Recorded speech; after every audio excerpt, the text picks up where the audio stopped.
And hopefully we are live. Welcome everyone to another Final Fantasy X Pbirdman mod monster capturing session. So let's begin with a little mic check. Can everyone hear me clearly? And how's the music? Hopefully it's not overpowering.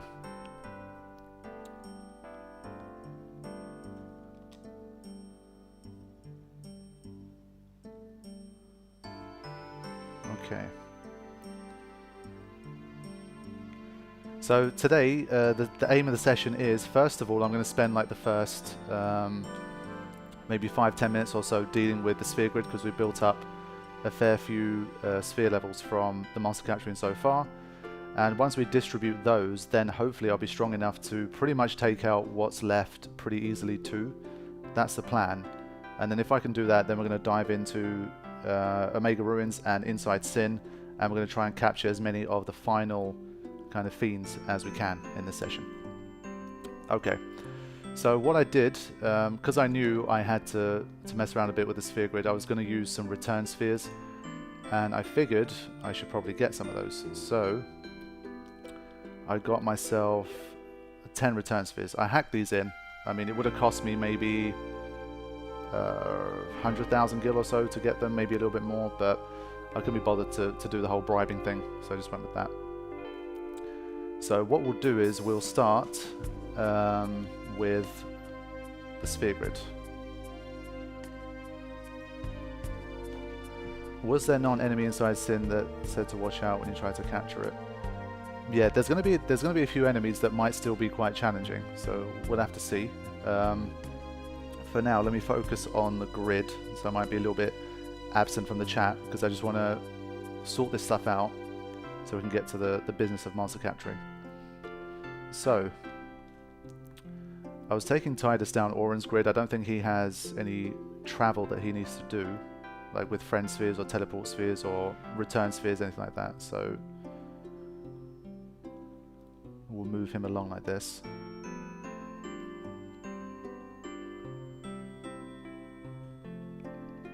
For now, it's only one luck point. I've only got one fortune sphere. I'm not going to use it on something that's like one luck point. I don't think it's going to make enough difference. Walker's luck is up to 31. That's pretty good. So I'll probably save it for him for now. Whoops. Skip the agility. There we go.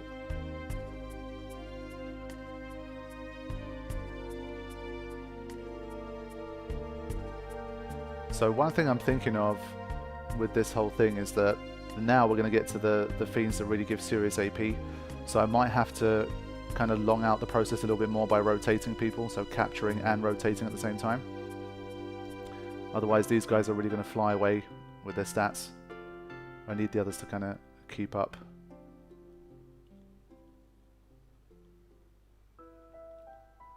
Damn, Tazanakan arrived early in the stream today.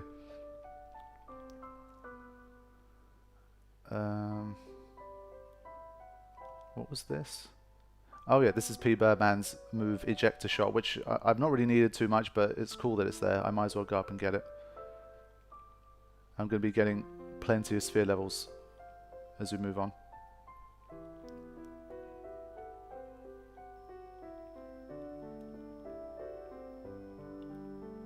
Okay, so that's Tidus. His was relatively easy.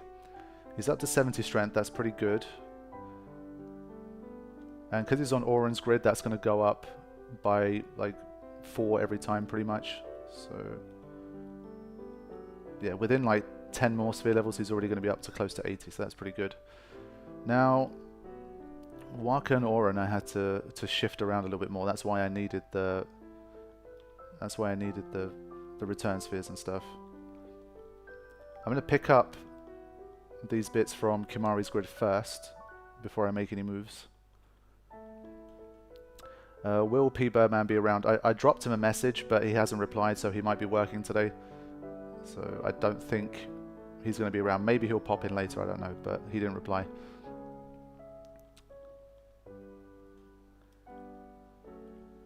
His work schedule is like 4 days on, 3 days off or something like that, so You know what? I'm not going to waste it. I really don't think I'm going to need magic for these guys at all that I can recall. But you know what? Screw it. I'll get it. You never know. This is the Pbirdman mod. There might be a situation where magic, even for these sorts of characters, becomes important.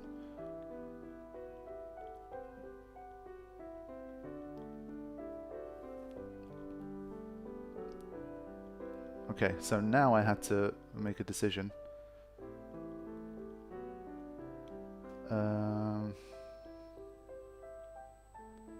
I could return sphere him, I think, and then just go on to Oren's grid. He's got decent agility, but he needs more strength. He's starting to really lag behind now. He's 16 behind Titus, so I think I'm going to move him. I'm going to move him to back towards the end of his own grid. Like here, maybe. Yeah, I'll probably do that for now. More and more options are going to open up as I get more sphere levels, probably get more key spheres and that kind of thing.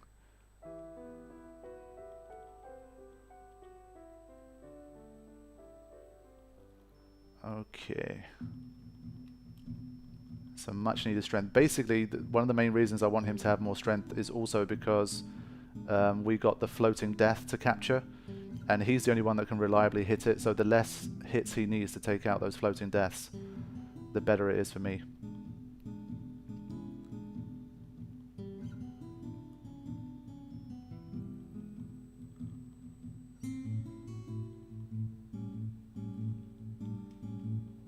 There we go. That's not too bad.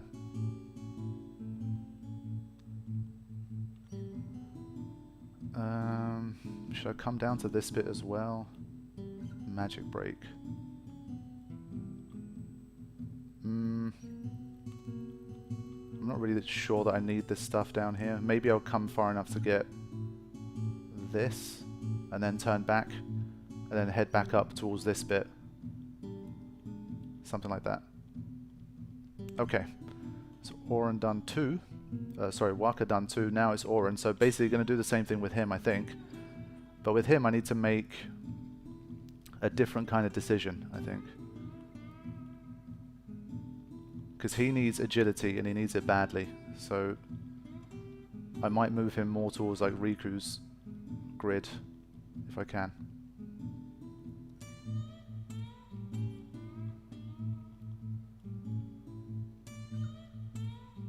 Damn, people got some messed up sleep schedules, man. It's 6 AM. Go to sleep, people. Damn. I can't talk much because there's been the NBA playoffs. I've been staying up to like 3, 4, 5, 6 sometimes. But it's the playoffs, man. That being said, I fell asleep yesterday. Before I could watch the final game. I think I fell asleep at like 3:30, 4, something like that. Anyway, now, decision time. Titus does have some agility on his grid and strength, but I feel like Oren doesn't need the strength really badly at the moment. He's up to 70 already. Not teleport, I'm going to save that.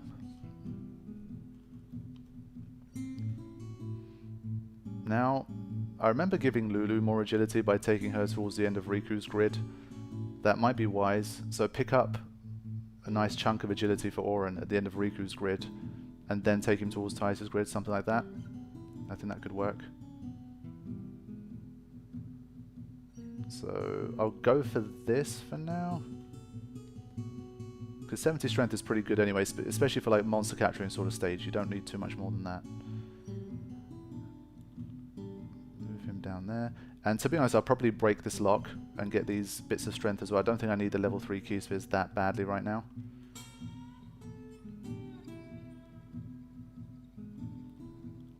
Yeah, I think that's probably a good shout for now. Yeah, I've got 4. I'm going to make use of it. There we go. I think there's a 4 as well, right? Excellent, okay. 78 strength.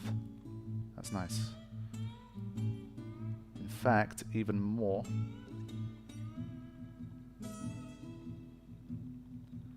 Perfect. Okay, good. Does he need bribe? Not really, but how much agility is this? Hold on. Because I'm on double speed, it's a bit harder to... I'll probably come up to here to just grab this agility and then probably start heading back. Okay. So, where are we at? 81 strength, and suddenly he shot up to 39 agility. Look how quick he is now. I think he was like 28 or something when he started. 62 strength, better. Not amazing, but better. 38. Actually, Oren is quicker than Waka now. The end of Riku's grid is really crazy for agility. Damn. And Tais stays ahead with 41 agility and 70 strength. Okay. I think that's pretty good, I would say. Alright, good. That's that sorted. Now, for those of you guys who might not have seen the previous episodes or haven't watched the Pbirdman playlist for a while, what we have is something a little bit different to what we previously had in the vanilla version of the game. So this is now called Guardian's Run, this is called Veterans Run, and this is called Extreme. And as you will see, we have what looks to be teams with some epic names, thanks to Pbirdman. So that's the deal with those. Here, again, I'm not sure, I can't... It says like Happy Slappers here, so that's plural, but I don't know, Flock of Needles, Tooth and Claw, like the Dog Whisperer sounds like a singular one. So there might be like a mix-up of different types here. Regeneration X. And then we have Extreme with Double Trouble, for example. So there's some really unique things to come in the Monster Arena. I haven't checked out any of these. We'll have to see what happens once I get to that. But for now, I'm going to focus on the capturing. We just got Inside Sin and Omega Ruins left. Okay. Right, now that I'm done with that introductory stuff, let's head to Sin and start capturing.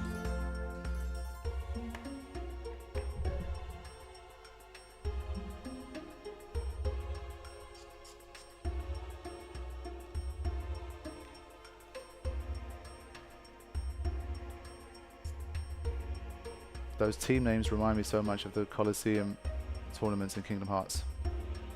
I've never played, so I can't comment. I'm not sure if Pbirdman's a Kingdom Hearts guy, but maybe he has played it.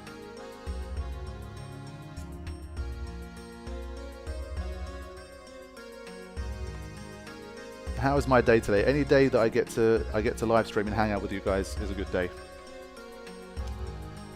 Probably again looking to be like 2.5, 3 hour sort of session. And this will likely be the final one that I do for this particular part of the playthrough.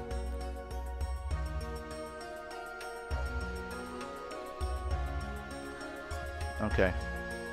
So like I say, the main thing here is going to be probably trying to rotate some of these guys, because the gap between these three and the rest of the squad is really growing now. So I'll probably have to take a little bit of extra time to kind of rotate these guys in. Okay, let's go. To be honest, actually, I said let's go, but let's not go. I'll hang out near the save sphere, I think. Who am I rooting for in the playoffs? Lakers, still for me. I'm a Lakers guy. I'd like to see the Lakers win it all. But to be honest, this year it's been very interesting. I think there's like 3 or 4 teams that could potentially do it. So it's been a very exciting playoffs. A couple of epic Game 7s already. So, interesting things could happen. I've only been watching like the NBA more regularly for like the last 4 years, maybe I would say. But of the times where I've been watching more closely, this is one of the most exciting postseasons that I've seen.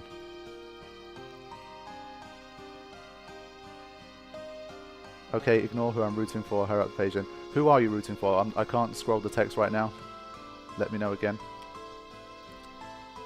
I think a lot of people are leaning towards the Lakers used to go. Probably yes, I would agree. I mean, for me, when I first, even though I wasn't watching regularly, when I first started watching the NBA, Kobe was kind of in his prime, and I love Kobe and the Lakers, so that's kind of why I'm not like a die-hard kind of Lakers fan, but I would say I'm rooting for them. Ah, okay, yeah, if you're going for the Clippers. I mean, I think on paper, if everyone plays as they should, I think the Clippers are probably the favourites. But we'll have to see. So, this is a good test of where we're at in terms of strength. Like, can we still just blitz through everything here. This one's still got to be armor broken to do any real damage. But look at the agility now, it's definitely helped.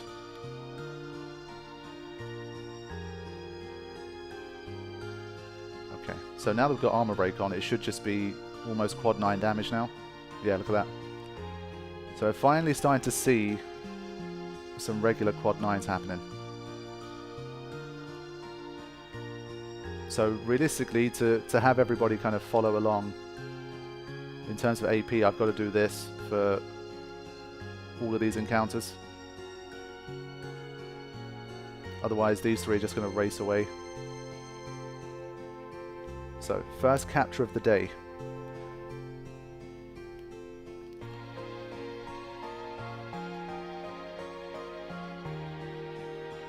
Because we're going to be using more resources, it's going to be a good idea to be near the save sphere.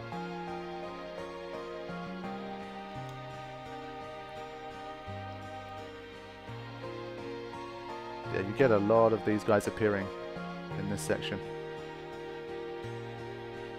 Waka has armor break 2, which is good. Didn't work this time. Do I have a Discord? Yes, I do, but it's kind of for private use. I don't have like a public one, like I do with the stream, for example.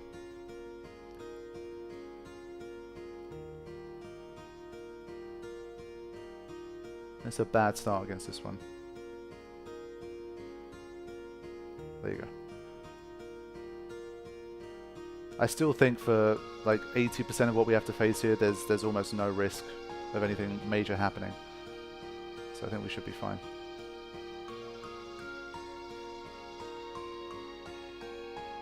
Yeah, I watched the Miami Heat Bucks game yesterday. That was a crazy game as well. I've got to say, the Heat are just assassins, man. They're doing incredibly well.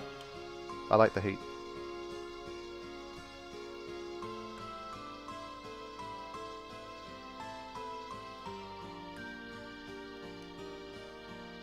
Again, I'm feeling like, do I really need Kimari in this rotation? This always happens at this stage of the game. It's like Kimari, I kind of feel forced to kind of tag him along.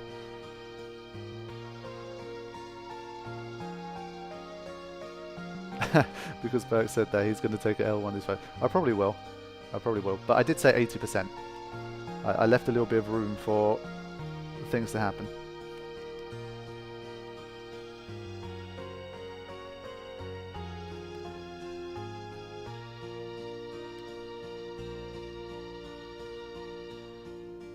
Would love to see Kawhi cement a legacy of winning with most. Yeah, I mean that would be pretty cool. I do like Kawhi as well. He's one of my favorites.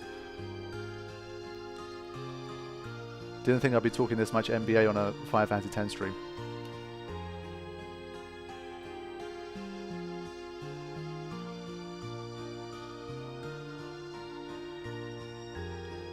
But you can see we're making mincemeat of even these guys. The only problem is if it uses Earthquake too much, it can slow us down, but we'll be okay.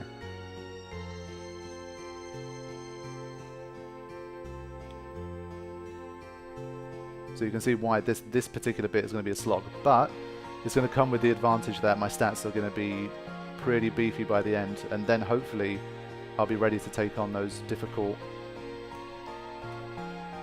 monster arena battles.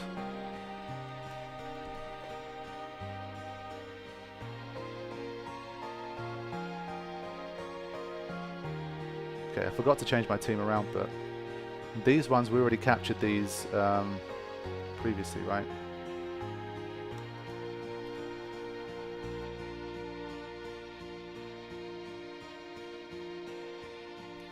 Yeah, okay. Just wanted to be absolutely sure, but we can flee this one.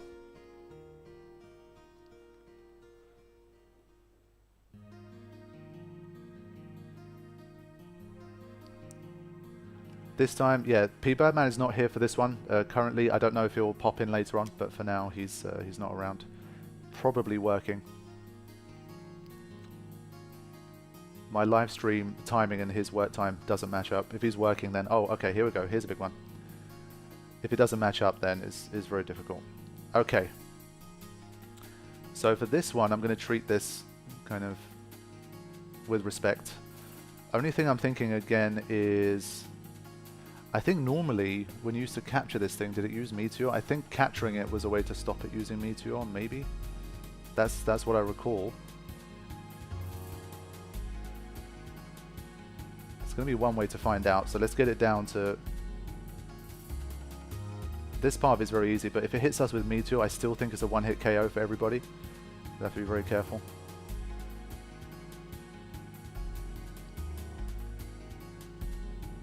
Okay. So this is one of the most important captures coming up. Let me get everyone rotated first, because this is big AP.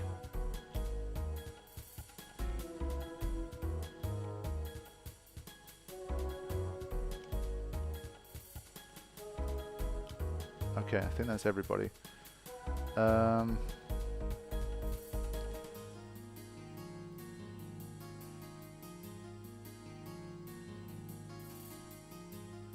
I think just to be sure...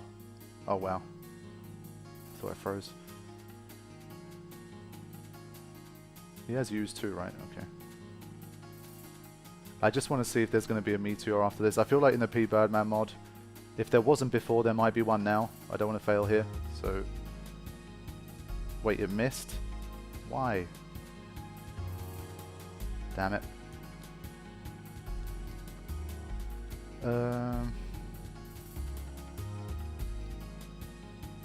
Yeah, it missed last time for some reason, but fine.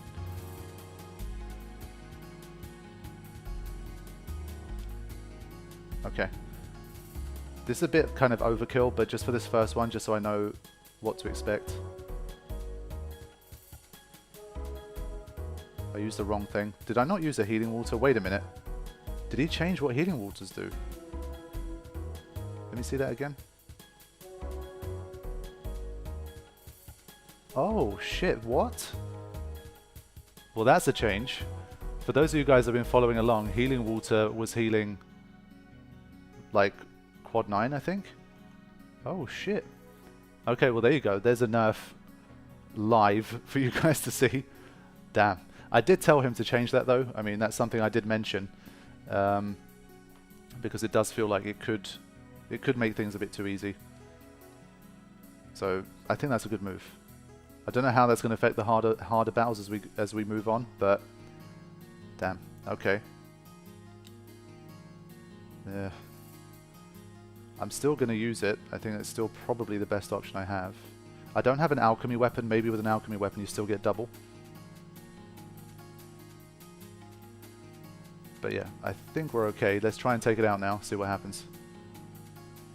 There's the first Behemoth King. And yes, meteor happens afterwards. How much damage? Yeah, it was significant damage. Okay. Wow. So we definitely got to be careful with the Behemoth King.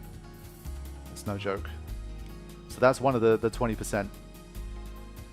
Okay. I think for Behemoth King, just in the name of speed, I will probably just hack it away and not have the AP for that.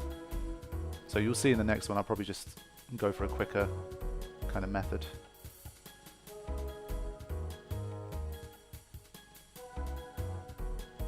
Yeah, people look like they're liking the healing water nerf. I do think it's a good idea.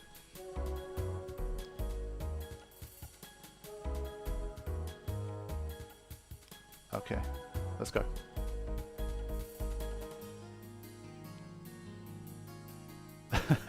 Behemoth Noctis. Okay, a lot of these guys appearing. That's good. We'll get to 10 pretty quick here with this one.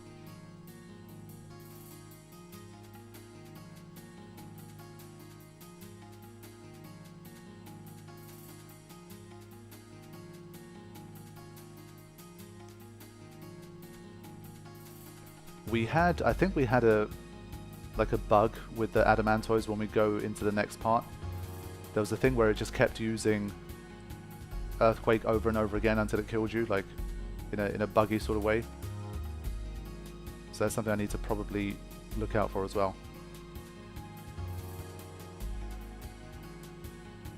There you go, finally got the armor rake.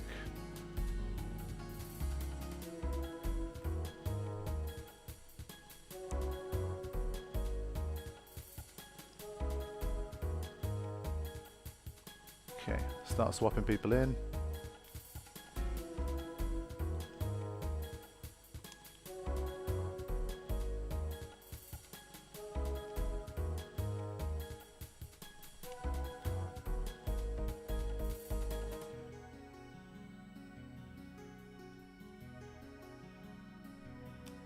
There we go, that's number 4.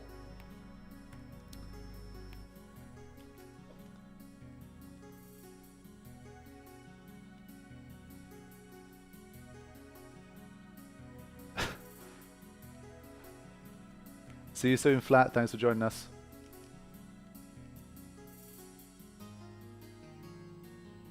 Kimari finds good use between Luka and when you get Riku for me, he can get use and steal much quicker.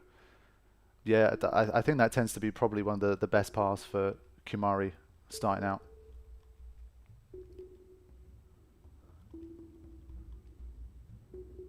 Appearing incredibly frequently though. This is even more frequently than I was expecting.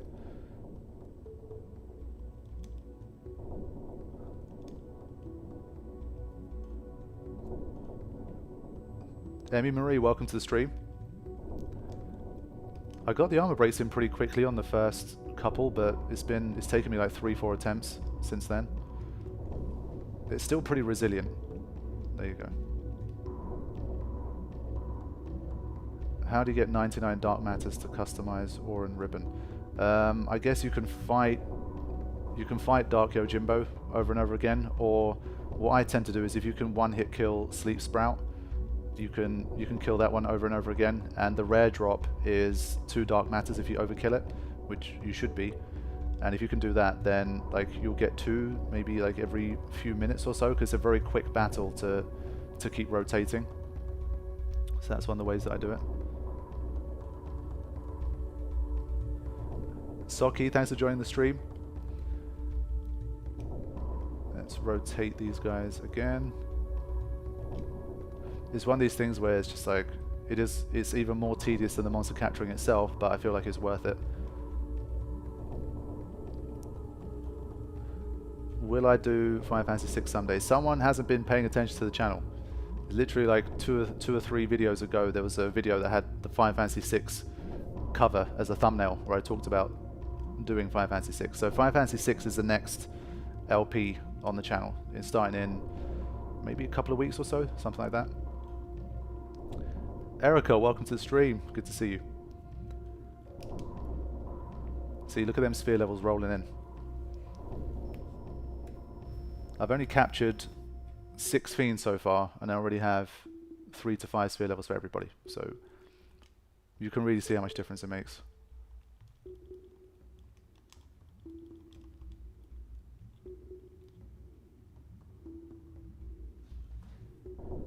Break out the NES and do Final Fantasy 1. Oh wait, new enemies for the first time. Wow. First time in ages, should I say. Now, these are hopefully one-hit kills. That'll make life way easier. Okay, good. And this one we don't need anyway, but we'll just kill it. With this one I can't be bothered to rotate. I'll do it for like the higher AP enemies. But yeah, in terms of Final Fantasy LPs on the channel, those of you guys that follow for a long time will know that I've been going back in time. You know, I did Final Fantasy 9 first, then I did 8, then I did 7, now 6 is coming, so the plan is to go further back in time, because I've never played the Final Fantasy before 7 before. So it's going to be interesting to go further back in time. And obviously the ultimate goal would be to have every single mainline Final Fantasy ever made on the channel, so 1 to 15 at the moment. That's the plan for the future, but there's a lot of work to do before that. It would be pretty epic to have like all of them on the live stream and that kind of thing.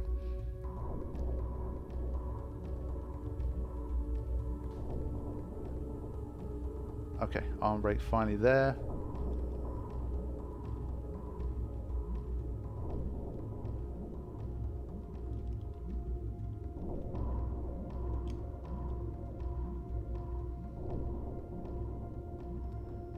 Okay, seeing some love for Final Fantasy 4 as well. I'm definitely interested to see what 4 to 6 is going to be like. I think once I go further back from that, it's going to get really, really old.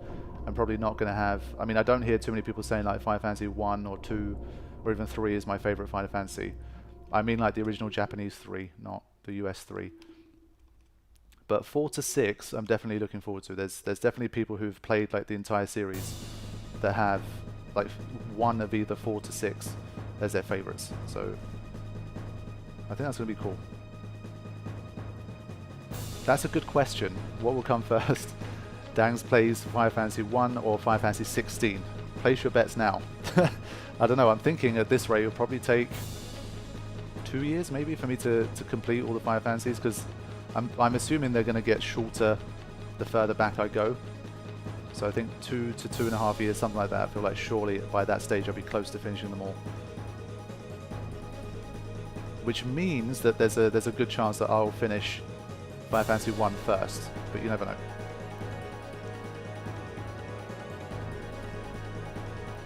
So I assume 4 to 6 probably isn't that short, but once I go further back I think they will get shorter. I think especially because there's likely to be less post-game, I think, for the earlier games as well. Like 6 has the dungeon and stuff that was added for the Game Boy Advance version, which is the one I'll be trying out. Ooh, Gemini A and Gemini B. I think for this one I can rotate when there's just like one left or close to the end. Final Fantasy 1 set the stage. It literally defined RPG games. 1987. Gotta pay respect. Like I say, I mean, I'm down to play them all. I want to play and experience all of them. But in terms of like my expectations, the further back I go, especially once I go back, you know, further back from Final Fantasy 4, then my expectations are going to start to drop in terms of what I should be expecting to see from those games. But 6 I'm definitely hyped for.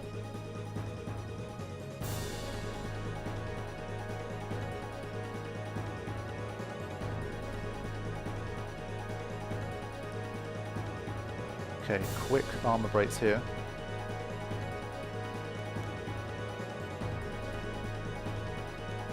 I think these guys give decent AP and they're not too dangerous. I think it's worth rotating again.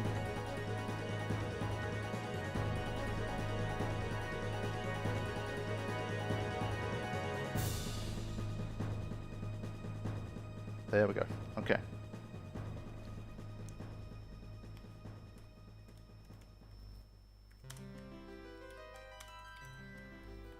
Creepy Seymour music launching. Okay. Going pretty well. Look at them sphere levels. This is going to be a fruitful session. I think an important part of like the balancing of the Pbirdman mod is going to be about... Whoa, what was that? I don't know if you guys heard it. There's a loud noise outside. But yeah, one of the major things about the balancing I think is going to be, once I'm done with all this stuff, the stats that I have here, how are they going to compare to what I need to do to defeat the monster arena battles? Like, is it still going to be too hard? Is it suddenly going to be too easy now that I've got those stats? We're going to have to find out. Because if it suddenly becomes too easy, I think then we have another problem, and I'll have to speak to Pbirdman about that. But it shouldn't be, but we'll see.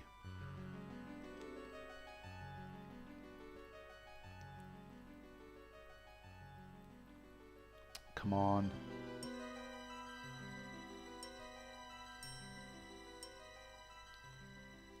Yep, armor break is not working today. There you go. Have you heard of the new threat mod for Final Fantasy VII PC? I have heard of it before, yes, but I've never tried it. I've never played a modded version. This is the first modded version of Final Fantasy that I've ever played. But it's been really cool. It's given the game, you know, a fresh lease of life. So for the future, for some of my favorite Final Fantasies, I might consider trying a mod. But probably Final Fantasy VIII. Why did I rotate Orin back in? Final Fantasy VIII is probably the one that I'd like to try a mod for first, I think. Because that's the one I feel like needed the most in terms of gameplay, personally.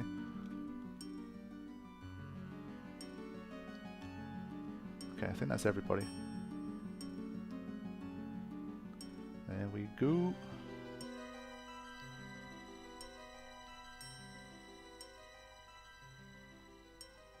Gonna keep throwing in saves. I'm seeing a few little slowdowns and hiccups and that kind of thing. Thankfully, like technically, I've only had one bit in the Thunder Plains that was causing problems, and other than that, technically, I don't think I've had any issues that I can recall. So it's not been too bad. But this thing is just... I'm gonna get to 10 very quickly. I've only got 2 X-Arrays, 1 set of Geminis, and 1 Behemoth King other than this thing. And this is like number 7 already for this one. So common. Pippo, welcome to the stream. Thanks for joining us. Oh, arm break first time. That's what I like to see.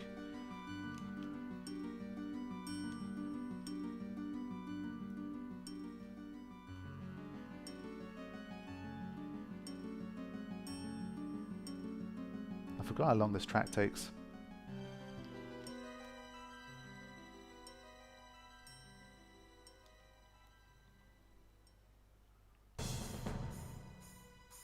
Am I doing Sin before Omega? Yeah, I'm doing Sin first, because the Omega Ruins has the hardest enemies in the game. I'm leaving Omega till the final thing.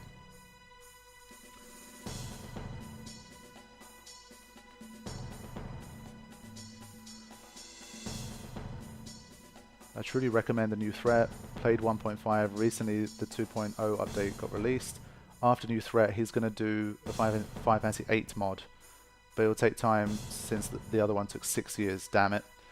I ain't got 6 years. Well, I have got 6 years, hopefully. But Midnight Dawn, thanks for the donation. But yeah, like I said, I'd love to try an 8 mod first. But we'll see. There's still like a bloody 100 hours worth of content to do for this one first. And I've got a lot of other Final Fantasy to play.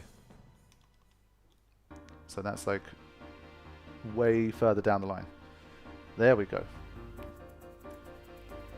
It's the hangout music. It's funny, I always feel like when I was first looking for Final Fantasy X music to put in the hangout, this one felt kind of like upbeat and like cool, and it was recognizable from Final Fantasy X, and I thought, yeah, this is probably a good one to use. And it sort of became my go-to after that. Now I see people like when they hear this one, like they say it's the hangout music, which is kind of cool.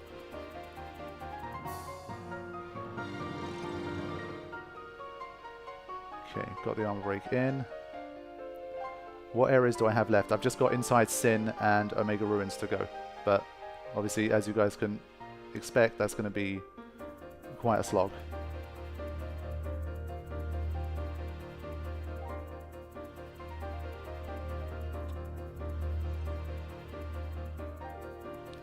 Are there any other changes as part of this mod? Are weapons and armor distributed differently too? Yeah, there's plenty of changes. There's too many to kind of reel off the top of my head, but there's definitely there's little changes everywhere. In terms of like stuff you can customize, the sphere grid's changed, items have changed. There's a lot of different things going on. And well, I don't even know the full list myself because I've been going in blind in that sense. And there's still things changing all the time. So as you guys saw, healing waters are different now compared to everything that I've played so far. The biggest change is no evade and counter customization. Yeah, that one is huge. There is no evade and counter. There's only counter attack and magic counter. So that's a big one.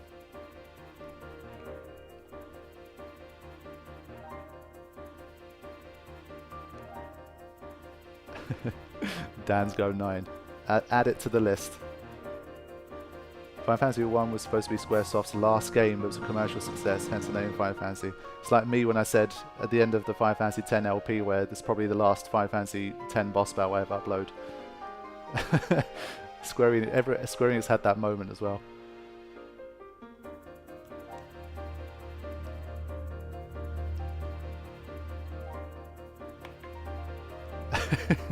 Right, Sin Law book. Okay, up to 8. It's been Adamantoy's mania this session. But that's good, at least I can start to flee from these guys soon. I still feel like this is one of the places where the Behemoth King normally spawns most frequently. So I'd probably stick around here even after I've got 10 of these, but...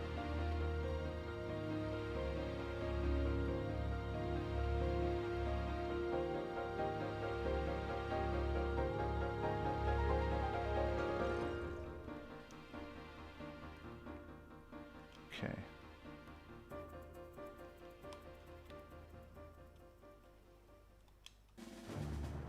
These guys are still going to be fairly behind compared to the others, but at least it's not going to be as bad as it would have been if I did nothing. There we go.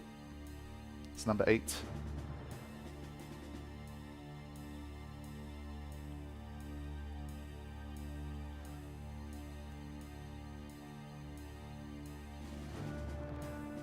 If you were sucked into the world of Final Fantasy X, what location would you like to see first? I'd probably want to ride Sin and go to Dream Zanakin first. Just get myself killed, be at Unsent, and then go to Dream Zanakin. That would be my first port of call. First thing I do in Spira, die.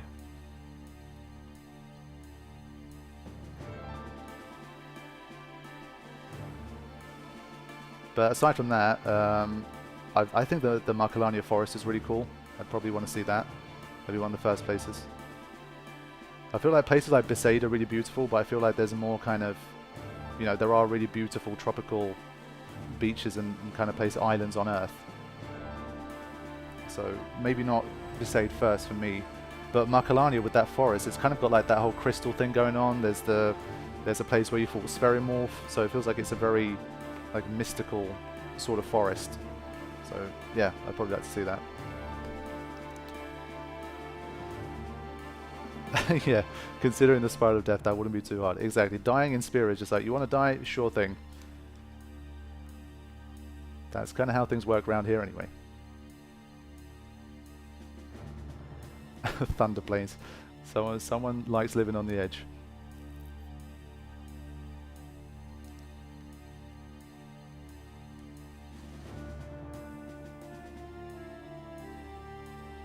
Oh, that's a tough question. If you're an unsent, which fiend would you become? Damn. I'd have to think about that one.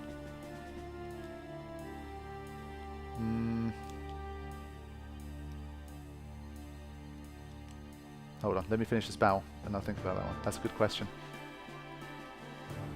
I'd have to like run through all the fiends in my head first. A lot of Tomberry coming in. Yeah, that's a good shout. But Tomberry's so tiny and so slow. I wouldn't want to live my life being that tiny and that slow. Doesn't seem like a great way to live. I don't know.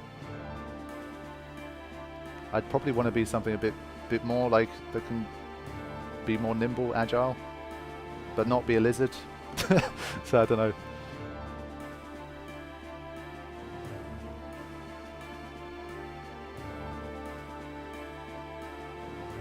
Okay, let's finish this one off first.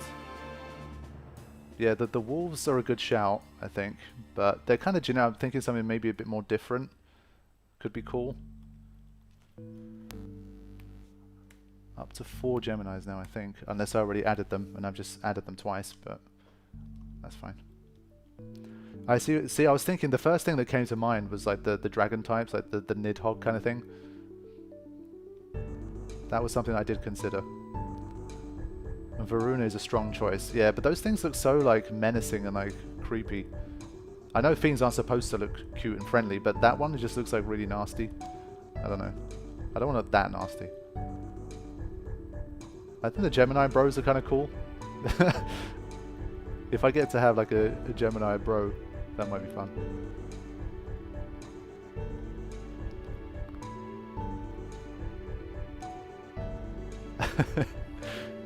An ogre. Yeah, the Bashuras are kind of cool with their 4 arms. Okay, quick arm. I think these guys have less resistance to armor break. Yeah, curls are really nice actually. That's a good shout. I like that one. I got the cat connection as well. I think a curl is a good one. They're very chilled, and it looks like if they need to, they can be kind of agile, run around the ship if they need to. But generally, they have a pretty chill life. So I think curls are a good shout. I like it. The giant dark flan. Some good choices. I like it. But yeah, I think curl's my favorite one so far. That's what I was kind of looking for. Turn into a Faith or Aeon. Behemoth for me, I think. Behemoth is just so cool and so collected, so impressive. With the multi-layered, multicolored wings and that proud stance. I'd want to be that badass, I think. Okay.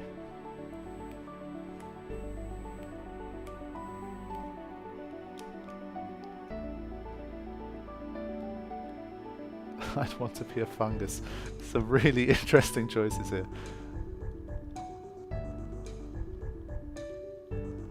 It's one of those like questions you'd have on like a personality test or something.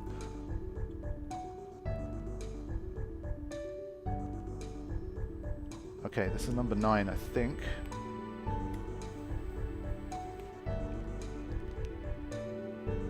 I feel like if I ever get... Actually, no, hold on.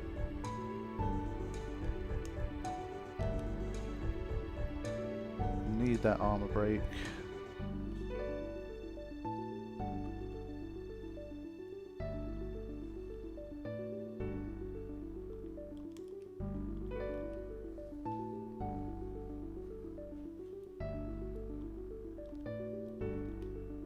Yeah, this armor break has been hit or miss. Sometimes it's worked like first time. That happens a lot in the Pbirdman mod. Either it works after 6 turns or it works after 1.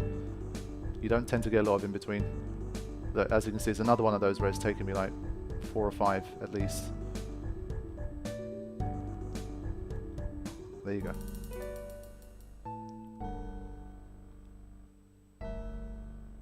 But we're almost done with this guy, so that's good.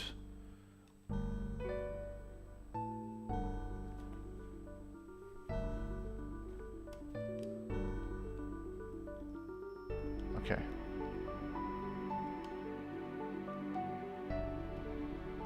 Riku just too quick. Ultimate Weapon from 10-2 is a random enemy.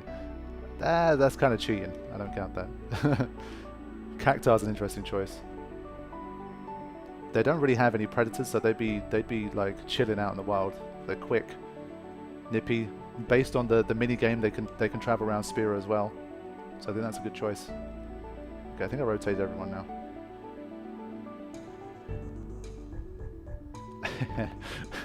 Wakor Seymour's hair gel, easily the strongest thing in Spira. Yeah, Firefly gel, that's what that is. Let me throw in a save. Just as we mentioned Seymour again, it's the Seymour show in the soundtrack today.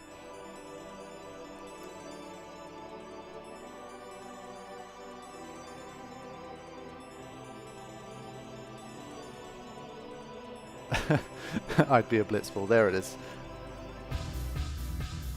I'm glad I saw that as well. Good job, people.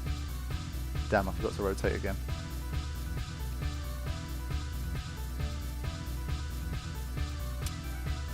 I still get frustrated when Orin misses, stuff like that.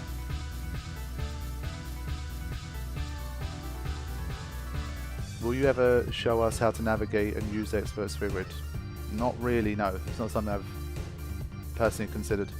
It's not really as expert as it sounds. It's just kind of, it just gives you more freedom. I mean, and there's plenty of like nice illustrations for each person's section of the expert sphere grid that you normally kind of go on.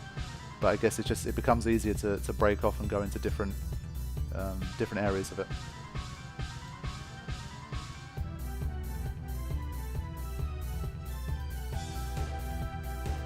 Up to 6 Gemini, that's not too bad either. It's funny, I've only encountered 1 set of exo rays, which I'm really surprised by. They should be way more frequent than that.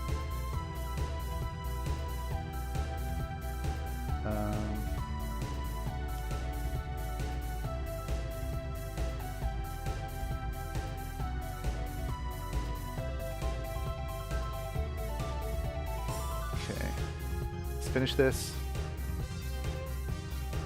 Confuse the Gemini. Yeah, I'm probably not gonna risk that for now. I think Pbirdman's fixed it. I remember him saying the way he fixed it was to make them immune to confuse or something, because I think it just doesn't work. Like when you're allowed to confuse them, I think it breaks the game, so I think they're no longer, you're not able to confuse them anymore.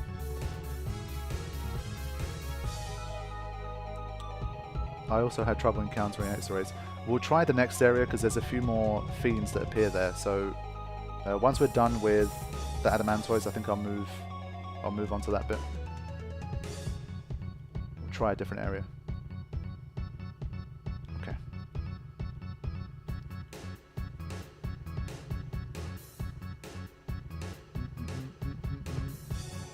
Yeah, don't need these. I'm still a bit worried about floating death though. If Waka needs 2 hits to take them out, that's going to be a concern.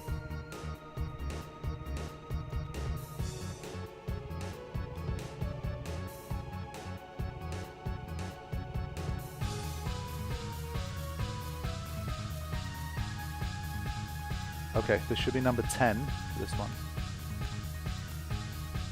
It's good.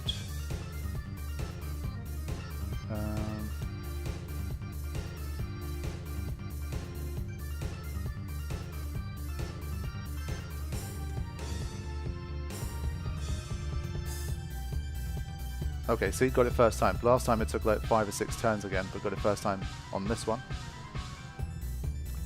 That's good because it's the 10th one. We can finish this off quick.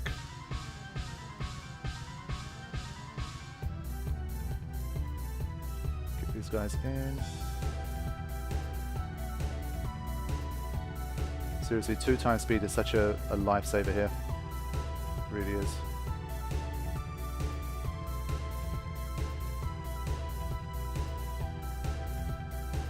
Okay. Oh wait, I had 10 already? Fine. Okay, good. I'll probably move on to the next bit because the other stuff is just really not appearing very much. So I'll save here.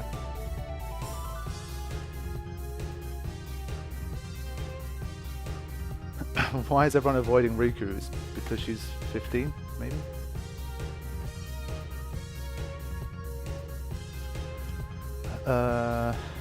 Right, again, I'll probably get towards... Then again, I can just hang out in the front bit. I don't need to go towards the other side.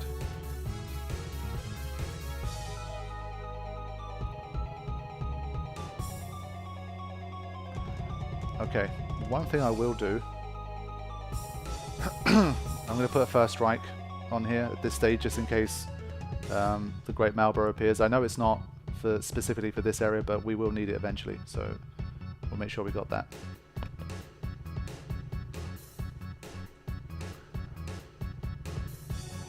Okay.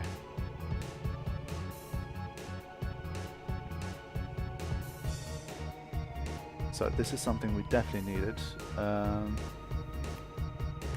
Yeah, I wasn't sure if this one was Inside Sin or it was Omega Ruins, but this one counts as an Inside Sin fiend. Okay. Gonna need armor break again. I think it might be safer to capture these here, to be honest. Okay, arm break, good. It's fairly quick. One thing I said was the Monolith encounter in the Omega Ruins. I spoke to Pbirdman about that one. I said Shadow Gems work on it, which is one thing which I don't agree with, because they've got 45,000 HP each, and you can take away quad 9 HP from them multiple times every time you just use a Shadow Gem, and I thought that makes it a bit too easy. And I said that... What else did I say? I think I said that might be a bit too slow as well. So he's made a few changes to the Monolith, so just need to be a little bit careful here.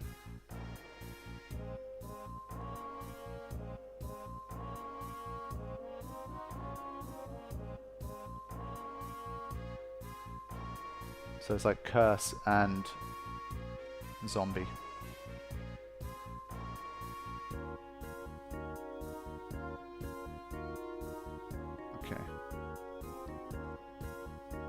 Right, let's start rotating now, but be careful, I guess if breath comes then we're in trouble.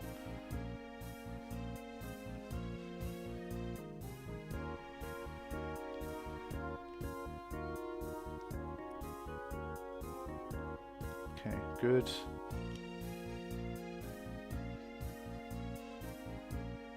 She should have the good, yeah, she's got the good arm already.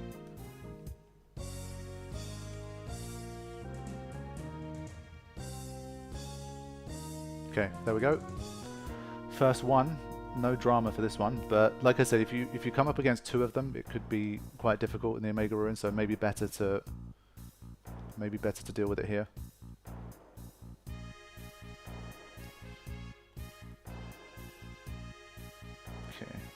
With this one, I'm not able to engage in the chat as much because I feel like I need to focus on the battles a little bit more.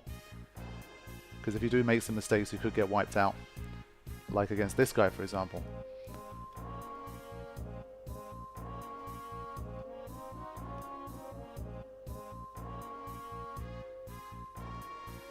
Again, I'm probably going to haste up here.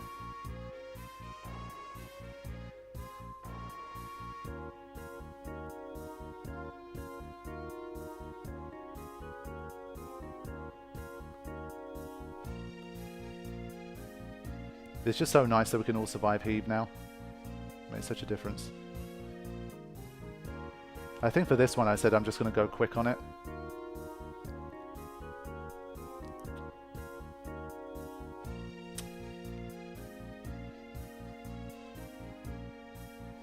Yeah, screw it. The capture still counts here, so it doesn't matter. So for this one I'm just going to do it like this. I can't be bothered to bring everyone in, rotate, tank up for it, all that kind of stuff. See you later, Super Dave. Thanks for joining us for the stream.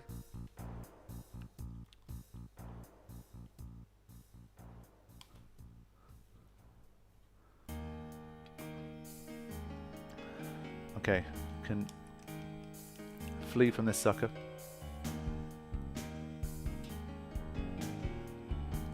Come on, we need to encounter some different stuff. Okay, that's good.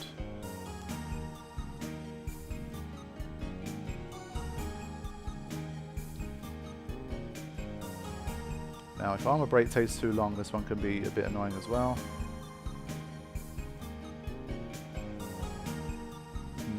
Okay, there we go. Good start.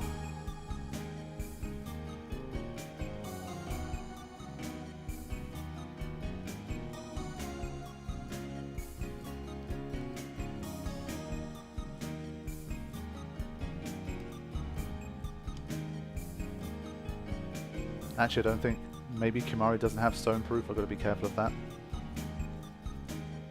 But I don't think we've hit it enough to trigger it anyway.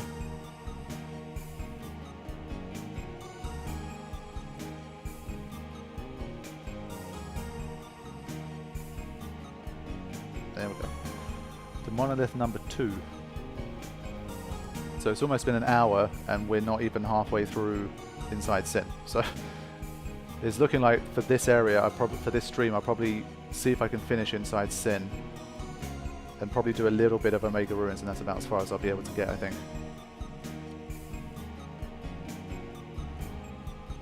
Okay, here we go. Here we go. Right, uses bad breath 1/3 of the time. I think this is another... Ooh. Higher defense now, I think, than before. Because this guy had like 1 defense or something before. You could do damage very easily to it. That's interesting. Okay. I'll bring in Riku. She's got a good armor as well. Yeah, she's pretty much safe from anything that happens here.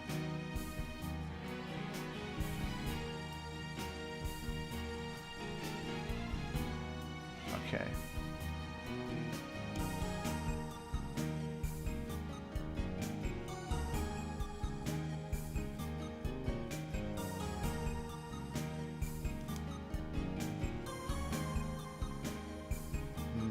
He had Berserk, so that could be a problem. I'm probably still going to make sure Riku's in there every time, because she's like the bad breath buster. Super Dave, thanks for the donation. I hope you enjoy Final Fantasy 6 as well. It's going to be a great playthrough, hopefully. Still no bad breath. Okay, but we've got some chow time. I'd kiss Micah, marry Seymour, avoid Trommel. I think that's probably the same as me in that situation. I feel like Seymour's that kind of guy where if he does genuinely care for you, I guess it's not that bad to be married to him. I don't know. But Trommel, come on man, that guy's insufferable. And well, Micah's Micah. Can you imagine being married to Trommel? Good grief. Have to put up with him every day. But on the one hand, he's kind of like, I guess he'll probably look after you quite well as well. So I don't know. Trommel for marriage consideration as well, I think. Maybe we shouldn't write off Trommel so fast. Alright, let's just get this done. So that's our first Great Marlborough. Only 9 left.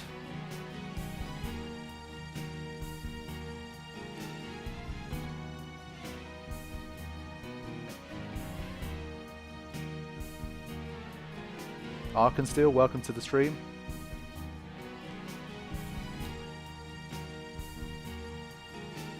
Okay.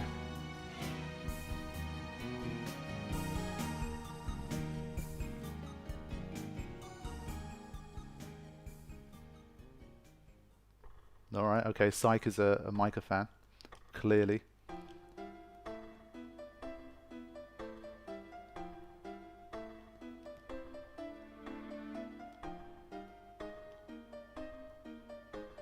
But yeah, even with the slight defense increase, they're doing pretty well.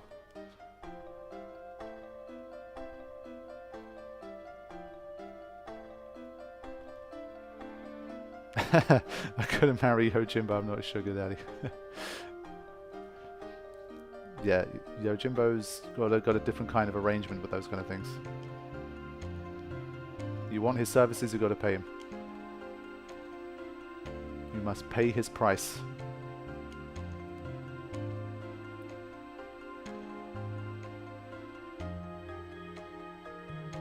Still haven't seen Bad Breath. Supposedly uses it a third of the time, but I guess it's better that it stays that way.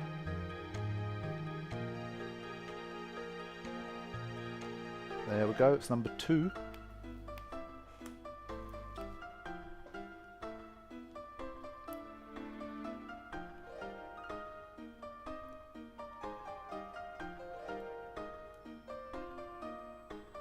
Ben Evans, welcome to the stream. Good to see you here. How come I see streamers playing the old version instead? To be honest, I probably wouldn't be playing the old version, but because the mod is only available on the PS2 version at the moment, that's why I'm playing that. Now, this is an important encounter that we have to be very careful about. I think when its armor broken, it hits back with like meteor or something. I forget, it was really deadly. So we have to be extremely careful.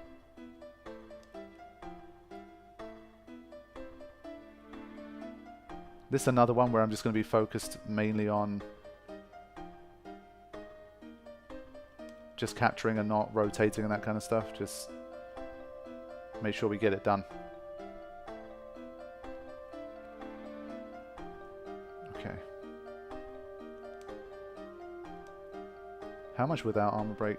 Yeah, just not enough. There you go. Look, that first straight in with the meteor. What a bastard. But there you go. I was ready for it, but that's still really nasty.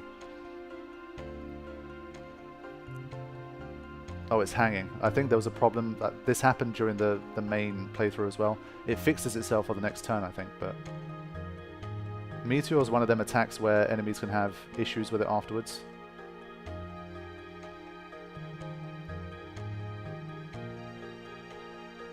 Right. Need to get that arm break in. It's in. Okay, good.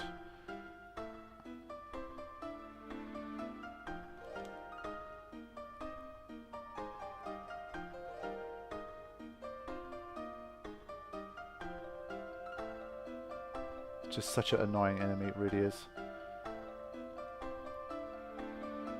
95,000 HP.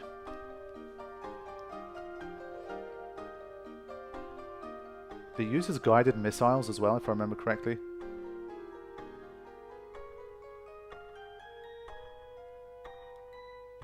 But I think it can only use Meteor once per battle. That's what I seem to remember. Here comes guided missiles. I might die from this. Okay. Just about. Did it have anything after it died? One way to find out. There you go. First one. So it doesn't really get much harder than that. I think Varuna is the only one that might be a little bit harder. So that's not too bad. Just have to use a little bit of extra resources to make sure we don't die. safe. Never seen that attack before. Yes, you've never seen it because it was never in it. This is the Pbirdman mod. So some enemies have new attacks, as you saw just there. Okay.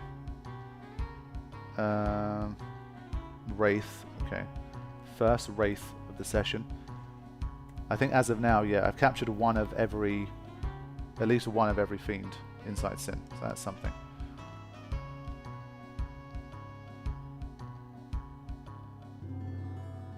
Oh yeah, it was immune to armor break. I think I can still kind of just hack my way through this. It should be okay.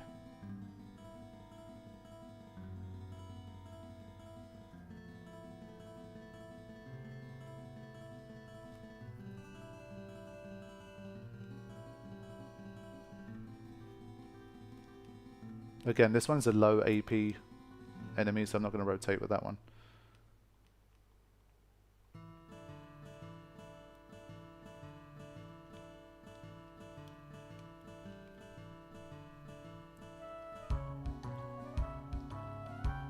Kiss, Mario, Void, Pineapple Pizza, Marmite, Vegemite. Oh my god, terrible! I've got to focus, guys. I can't engage with this kind of chat right now. We've got serious business going on the stream. Trying to capture the biggest, baddest enemies in the game.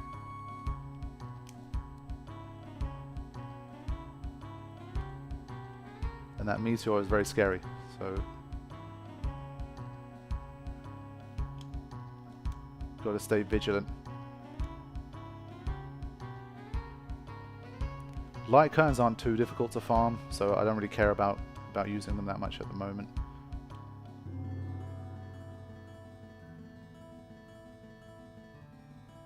Right, there's that meteor again. Oh, Walk actually survived it. I'm impressed. Cool.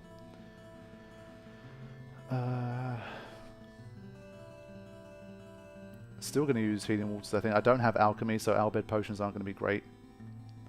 Sausage, welcome to the stream. Good to see you. Okay, now this armor broken, we can get to work.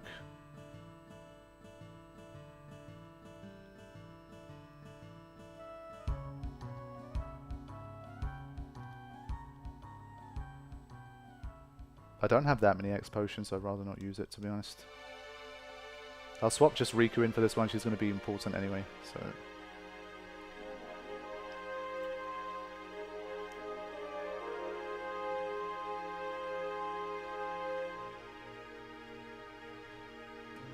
I think again, before the next turn I should use a healing water or something, then guided missiles.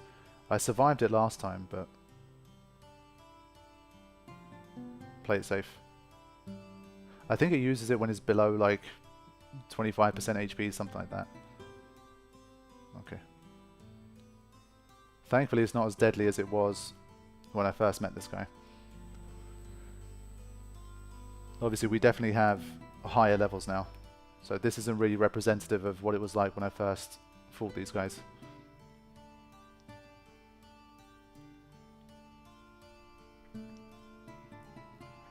Is it possible to complete this mod and do no sphere at the same time? Yeah, people have been asking me about that. Honestly, I don't know. I feel like maybe it's possible to an extent. I don't think you can complete the entire game, but you might be able to make at least some progress with it, I think. It's not something I'm going to probably try, I don't think.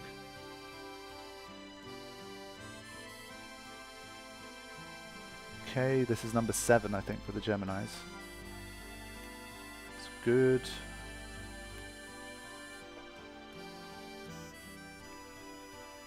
Not doing too badly, but there's just a lot of 2s and 1s on my screen. Barbatos, Behemoth Kingdom, Monolith, X-Array, Great Marlborough, Wraith is all 2 or under. So it's a lot of work still to go.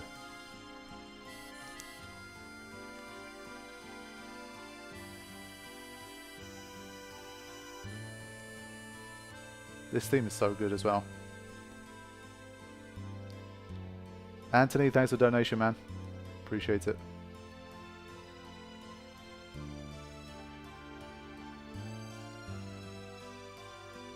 Dorito Dealer, thanks for joining us. Glad you enjoyed the Final Fantasy X LP.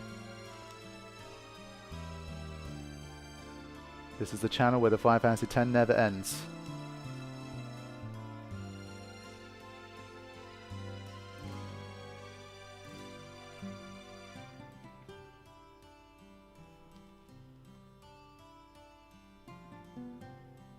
Okay. Let's get these guys in. I might have to have a little sphere grid session in a bit as well. I think I'll probably do it before Omega Ruins actually. I don't really need it right now. It's not going to make a huge difference.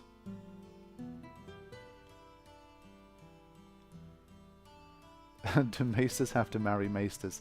I think that's why Keenock likes Seymour so much.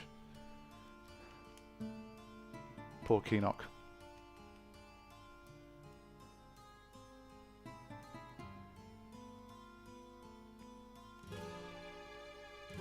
Okay.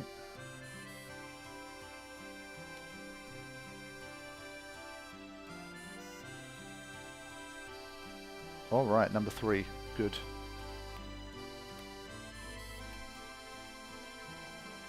I forgot Kimari in the rotation again.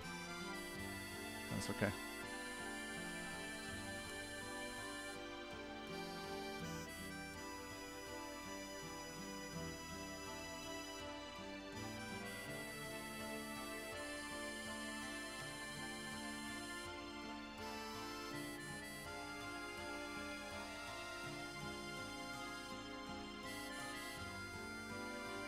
Right, here we go. That bloody meteor. What's your favourite character in Final Fantasy X? Well, my avatar is Auron. Always has been since the first day I started my channel. Auron's always been my guy. Oh, Armor Break hasn't worked. Damn.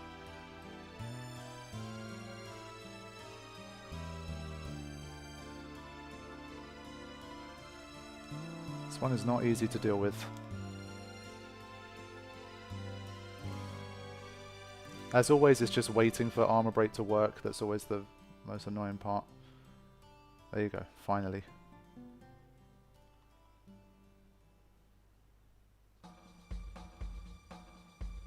And it's pretty quick as well. Like, my agility is not too bad at this stage, but oftentimes we only get one turn each between its turns. That's pretty quick. Oh no, Walker's gonna die. Oh, we survived it. That's impressive. Wow.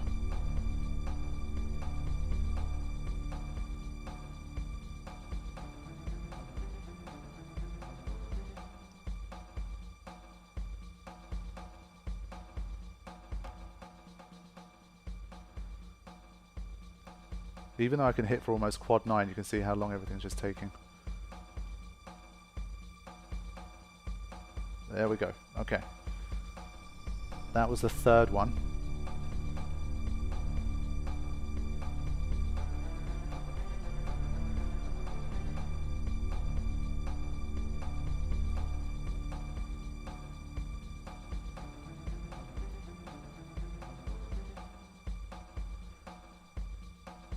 Right, this is a good encounter. Now we're starting to make some progress. It's number 3 on this. But it's looking like for this session I won't even be able to make it to the Omega Ruins. Let's get a 1 turn there quickly.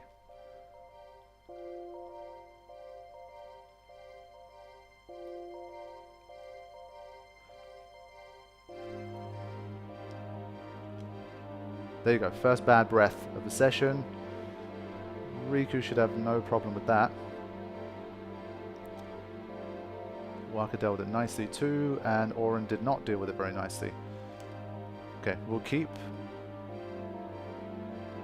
Riku in until we sort this out.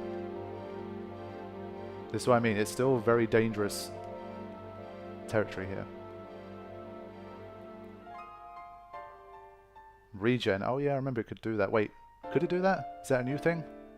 Shit, I forgot about that. I did say to give the Great Malraux some new tricks as well. It seems like it has. That's cool.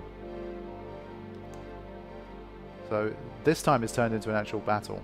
When it uses bad breath, it can definitely flip the script. Oh, okay, look at you. Look at you with your regen. It won't be quick enough to out-damage, to out-heal the damage that I'm about to do, but it's a cool move. I think especially when you come in with lower levels, regen's gonna be a pain. But there you go. How does regen work in Final Fantasy X? Why does it sometimes heal more? I think it's based on ticks, like tick speed. There's like a more complicated formula about how regen works. Basically, it's about like when the next turn of the enemy is, in terms of like the game's own clock, if that makes sense. So that's why it often won't heal for exactly the same amount, but you'd have to look it up to see like the mechanics behind it. How old were you when you first played Final Fantasy X? I think it was 2004, so I was 12/13. It was probably before my 13th, but I was probably, yeah, either 12 or 13. Finally, some more Exo-Rays. That's only the second time we've encountered them this entire session. That's crazy. Well done, Auron. Seriously, that just fucked everything up. Note to self, don't use Auron to attack Exo-Rays.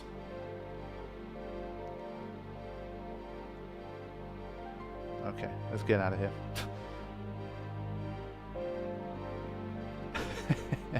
Auron be like, we called it Moby Dick.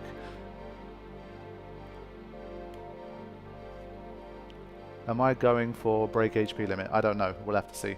I can't answer that question because I don't know how the mod has changed. I don't know what I'll need. Obviously, what you try and do is to do it without breaking HP limit, but if you find that it definitely cannot be done without it, then obviously you've got to break the HP limit. So we'll have to take it as it comes. I don't know.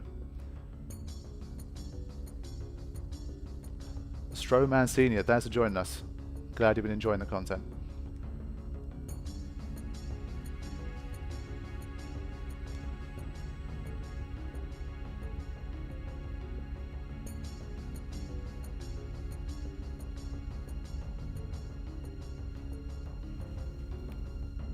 So I think this is number 8 for these guys. But I suspect I might have counted incorrectly. But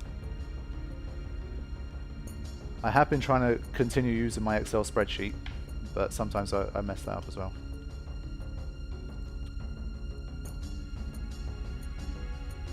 Does mod have a release date yet? We're looking to have a patch that has the storyline stuff in it in October or so. That's the plan, but I'll let you guys know nearer the time. In terms of like the full, absolutely completed release, no idea. Because there's a lot of things still to do.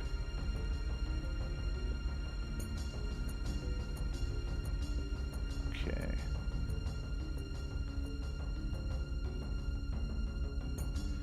Did I appreciate Final Fantasy X too? Yeah, I did. I thought it was a fun game. As soon as I learned to like compartmentalize it as a different sort of experience compared to 10, I think that helped.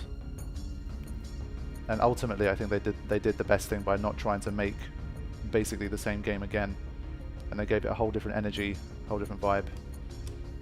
10-2 was fun, man. I think it was a good game. And yes, the battle system was fun too, because I'd played this turn-based system for so many years before I played 10-2. It was so hard for me to adjust and like love the battle system of 10-2, but over time, I think it's one that really did grow on me. I think it's a really good battle system. Okay, number 4 for this guy.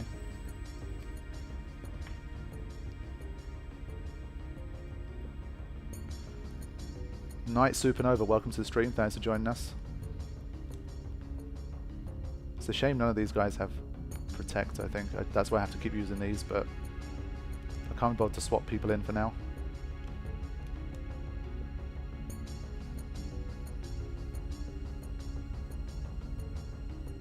Okay, let's try that.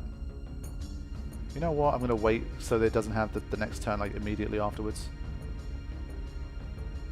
Okay. Let's try it. Yeah, after that first attack, it just hits you with it. It's nasty. Yeah, I guess Waka without Protector still wasn't enough. I think it's on the edge, like he can get taken out by random variants, so you have to be careful. Are you as patient in real life as you are in the game? I think so. Yeah, I would say so.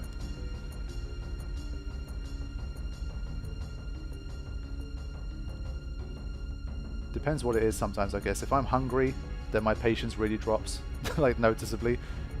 If I'm hungry and I'm tired, then I definitely become way less patient in general. But like normal day-to-day life, yeah, I would say so.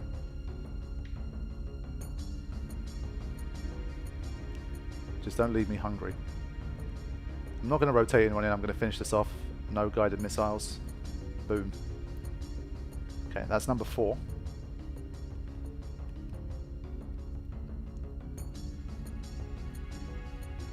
Would you play the Final Fantasy MMO? Nope, I've mentioned it a few times. It's a time investment and a style of kind of experience I don't really want to get into right now. It's frustrating because I do hear, like, especially once you get to the later expansions, the story becomes really great, but it's going to take me so long to get there, and I'm not a multiplayer kind of player anyway. I've always wished that they somehow, I don't know, made like they took out like all the story and all that kind of stuff and turned the gameplay into a single player version as well, and they released it as like a standalone sort of experience. I feel like that could... So many people talk about the story of it and the fact that you can kind of play it solo if you want, that it does seem like maybe it could be done. I don't know.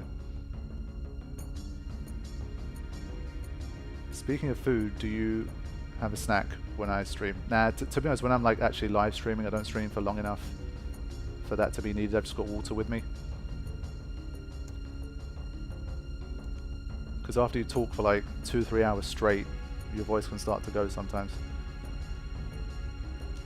So that's Wraith number 2.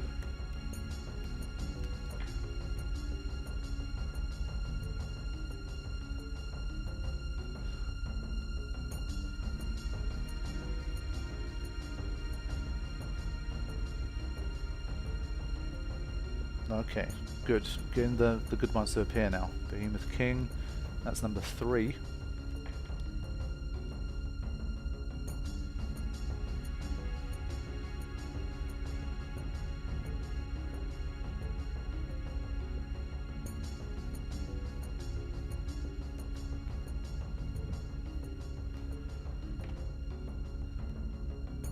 Any MMO is crap to play solo unless you go with specific builds, which negates the fun of building up your own character the way you want. Yeah, I mean, obviously I'm not saying that 14 is really designed to be played solo, because it's literally an MMO, but I've had people say that, like, if you really don't like the, you know, playing multiplayer, it is technically an option. You can play it kind of solo if you want, but it's just not something I really wanted to get into.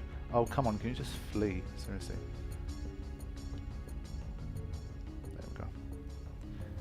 I'm not bothering with the AP for this one.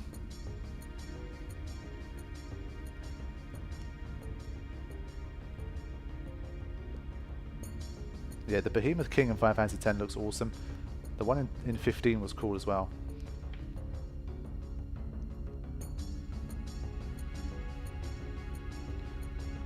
Ahmet, welcome to the stream. Nice to have you here.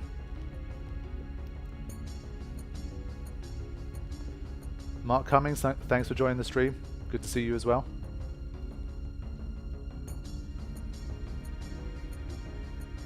Do you go gym usually? If playing Final Fantasy X counts as going to the gym, then yeah, I go to the gym.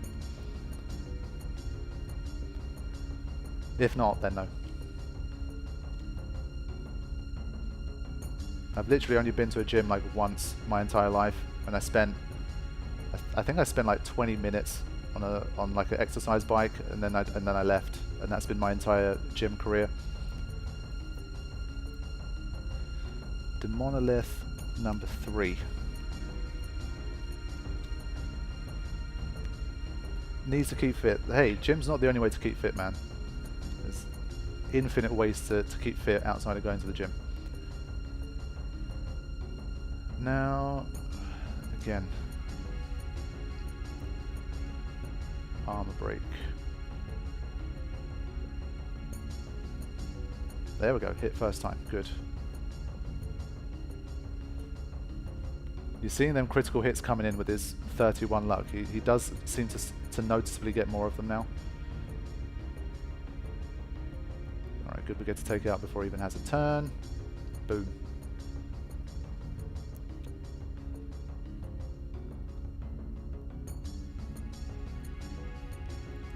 Yeah, in terms of like literally exercise stuff, I don't tend to... I used to just play a lot of sports. That used to be my exercise anyway, so I never needed to really specifically go out of my way to do any exercise. But in later times, that's something that I didn't really get to do as much. It's harder to kind of organize people and play sports regularly and that kind of stuff when people got busy schedules and that kind of thing. So nowadays, I tend to just like, I go for walks a lot. For me, I don't like jogging. I tend to like just going for longer walks, listen to music, that kind of thing. And then in terms of like other stuff, I try to do some like exercises at home and that kind of thing. So it's not like I'm not like super fit or like work out or whatever, but I try to at least do something, so I'm not completely sitting around all day.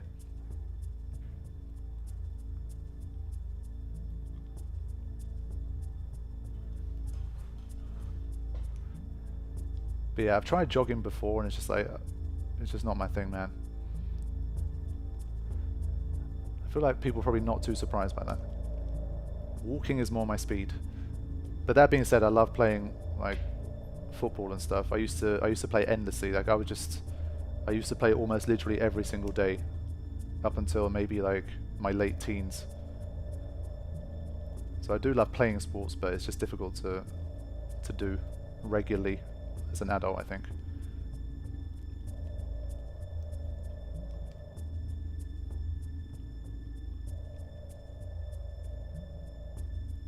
I only run when it's time to clean the bathroom. If you played to late teens, you'd be as good as the Arsenal team right now. Cheeky. But hey, I was pretty good, I am told.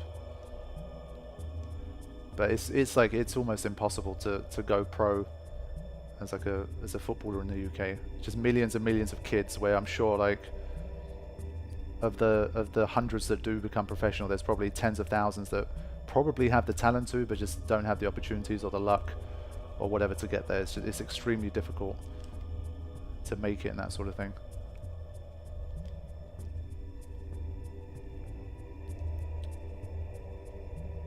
But for about 3 or 4 years I played like amateur league, I guess, in my teens. But yeah, I mean usually the people that do make it on average, they tend to get started really early and get themselves like established in certain like academies and that kind of thing. So if you start to really get serious about it in your like earlier teens, it's almost impossible. It's hard enough as it is, and I think that just makes it even more difficult.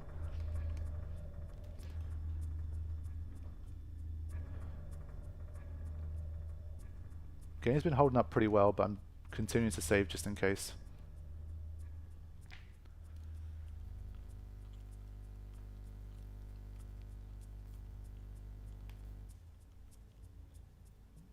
Okay, more X-rays. Up to 8 now.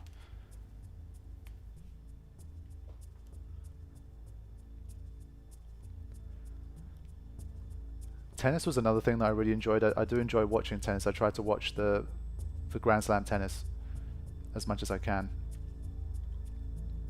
Is Walker strong enough to kill this thing in one hit? He might not be. I'm not. I played a fair bit of tennis recreationally as well, and I try to play like now and then when I get the chance, if I can find people that also want to play. I don't have that many tennis players in like in my circle, but tennis is fun as well. I'm not that great at tennis at all. I'm very like amateur level, but it's good fun and it's a really good workout as well.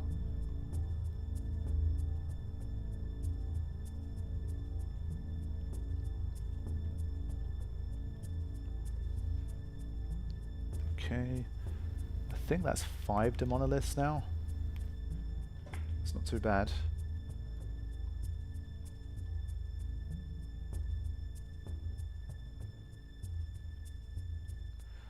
Barbo Jr., welcome to the stream. Thanks for joining us.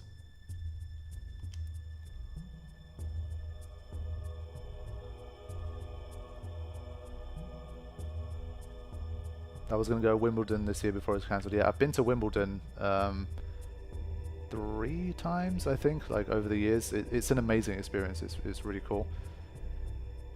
Once I went, it's just like you can get these sort of tickets where all you have to do is basically queue up outside, and you can get a ticket that basically gets you into like the entire area, but you can't go into the main show courts where like all the biggest matches happen. But if you choose like the right kind of time to go to it, the other courts you can access, you can still see like a lot of the biggest players and stuff.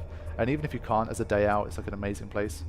So even if you're not super into tennis, as like a day out, if you're not too far from like the London area, I definitely recommend going to Wimbledon if you can. So like next summer, try and make it happen.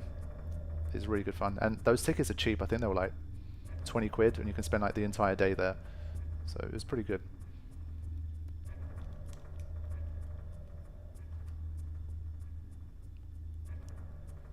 I see a lot of people doing that rock climbing stuff. I've never tried it. I don't know, like it's one of those things where I feel like I'd probably do it. It feels 50-50 about me doing it and saying, what the hell is this? This is terrible. I don't want to do this again. Or I could be like, oh wow, this is awesome. I want to do this more. I don't really know. I'd like to try it someday. Aldrion, welcome to the stream. I just got a notification for stream now. Just now? Really? Been live like an hour and a half. Damn. Come on, YouTube. Let me just make a note of this Great Marlborough in case I forget. That's number 4.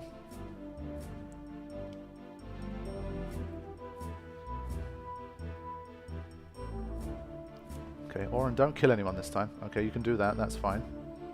I'm okay with that. Ah, he's got Berserk but not Darkness, so that's why he's still able to hit. That's interesting. 17,000. Okay. Yeah, it's not enough. I'm just gonna wait one more turn.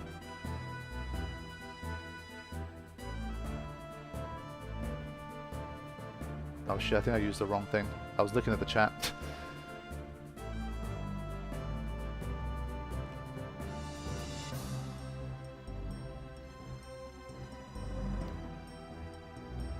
I climbed Table Mountain in South Africa. That sounds awesome. I've never done any like legit mountain climbing, trekking kind of stuff. That looks really cool as well. I'd love to try it someday. We'll do a Dansgo 8 Final Fantasy community mountain climb someday.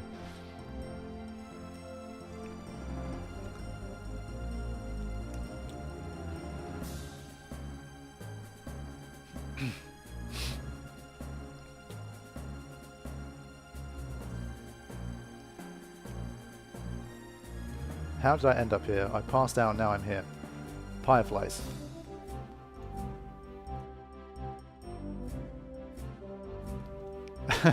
"24/7 mountain climb stream." Yes, exactly. You guys got the right idea.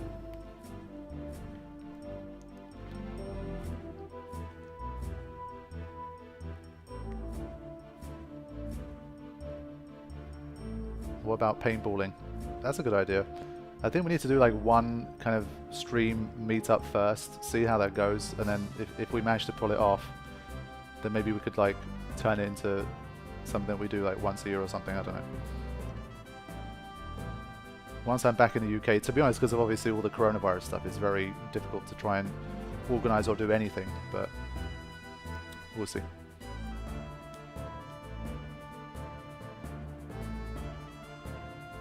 Yeah, anniversary thing. Maybe like 3rd year stream anniversary, we'll have some kind of event or something.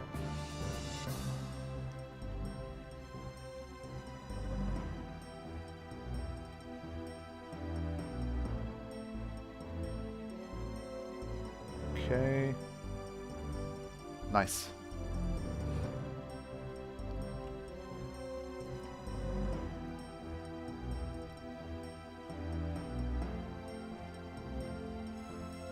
Salut Russell, thanks for joining the stream.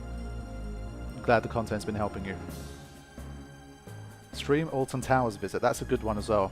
I last went to Alton Towers maybe 15 years ago, I think. I bloody loved it. I wouldn't mind going again.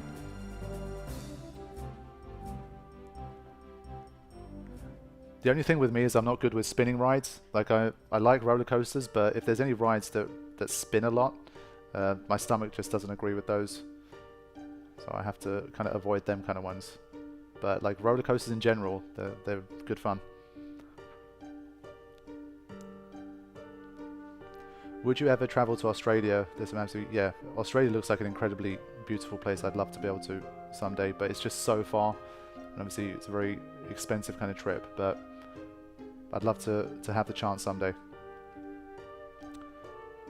I managed to go to the Far East towards the end of last year. That was already mind-blowing. But I think Australia it's a bucket list kind of place as well, if I can hopefully go there someday. You can hold the coats, yeah. If it's a spinny sort of ride, then yeah, I'll be happy to hold the coats. No problem. I'd rather do that than throw up. Hi Norma, welcome to the stream. I need to come back to States first. Yeah, I mean, to be honest, the States was somewhere that I definitely wanted to go. I actually had it, I kind of planned it out in my head that I'd go in early October. That's what I wanted to do, but obviously because of coronavirus, like when I was planning this stuff, it was maybe like the turn of the year. And by the time I started to more seriously think about it, then the pandemic happened, and I was like, yeah, that's probably not a great idea now. But there you go.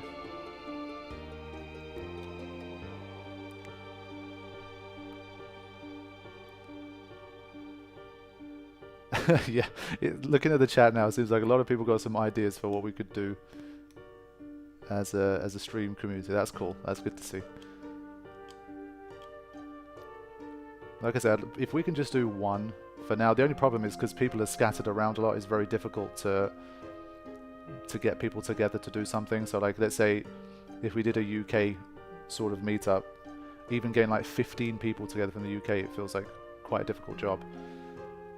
So that's it. On the one hand, it's extremely cool that we have such a diverse community of people, but when you look at like the practical side of it, it's very difficult to get people together. Even my moderator team, you know, I've met, how many of them I met? 2, I think, that I can recall. Yeah, I think I've met 2 of them. So, no, 3. I've met 3. So 3 out of like 14, I think. So it's very difficult, but would love to do more of that if I can.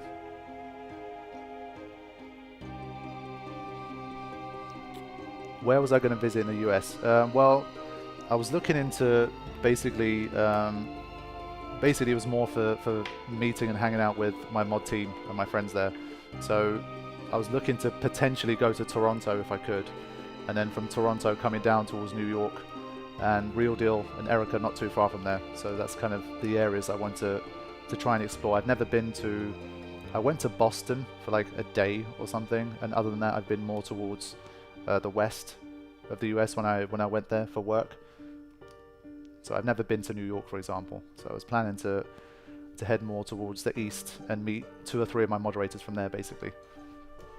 That was the plan. And that's still the plan, I guess. When I get to do it, I'd like to give it a go.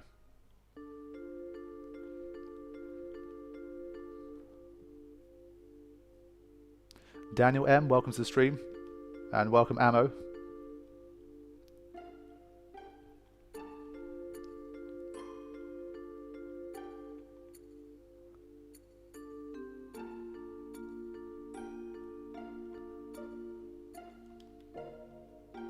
Get a few quick rotations here.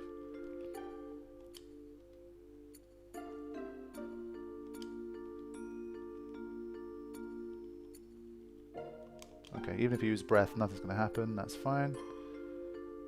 Finish it off. Boom.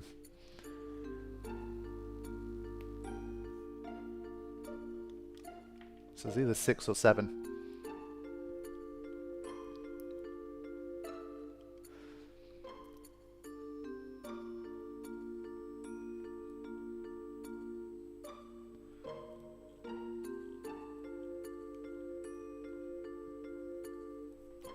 Okay, it's only number 5, so still a lot to do, and I forgot to rotate my team again.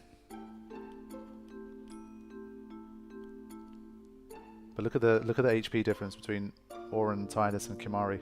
It's really showing up now.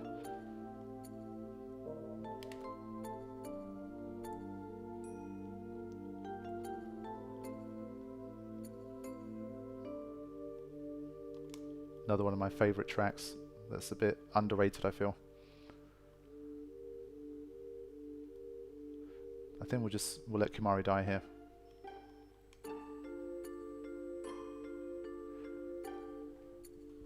Are you going to fight Jekt this stream? No. Why would I fight Jekt? I've already done it in the storyline.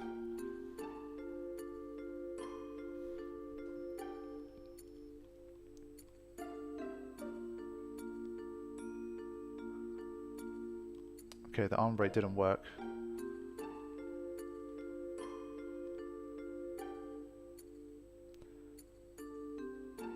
Yeah, Scotland actually looks really pretty as well. It's one of those places that I probably should have gone to by now because I was born and raised in the UK, like in London, but I've never actually been to Scotland. It's another one of those places that's on my list that's closer by that I should really go to.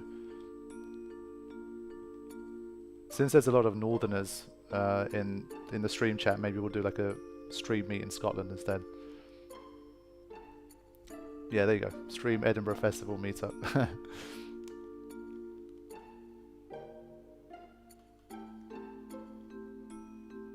Finally, that's good. The North.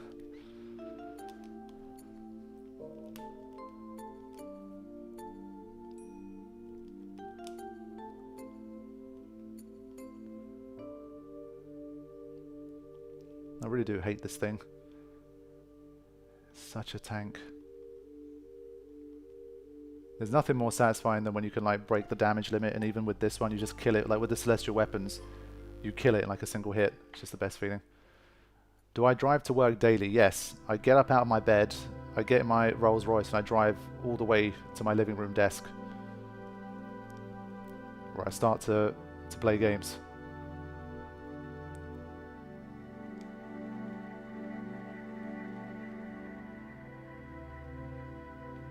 I've never actually had to drive to work. The jobs I've had, I've commuted.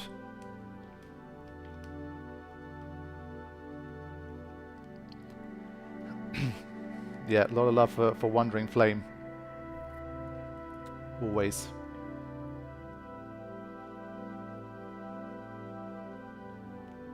Yeah, Lord is not the best with sarcasm, it seems.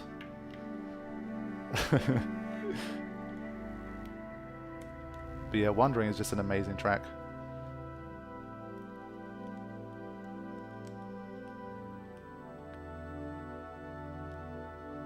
I believe this track belongs to Hamauzu as well. It's not an Uematsu track as well. So props to him. Uematsu gets all the credit for a lot of the stuff, and much of it is very well deserved. But especially in the Final Fantasy X soundtrack, Hamauzu has some really good ones as well, including this.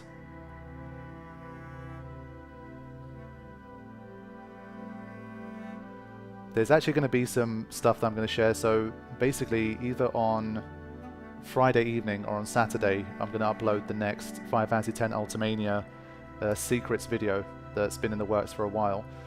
And after that one, I think maybe like 2 or 3 episodes after that, there's going to be some Ultimania music related stuff. So it's an interview with like all of the musical people behind the game. So like obviously Uematsu, Hamauzu, Nakano, and there's one more. Damn, I forgot. There's one more person. But yeah, those guys, and they basically run through the soundtrack of the game, and they talk about some behind-the-scenes stuff. So it's really cool, and I'll share that with you guys eventually as well.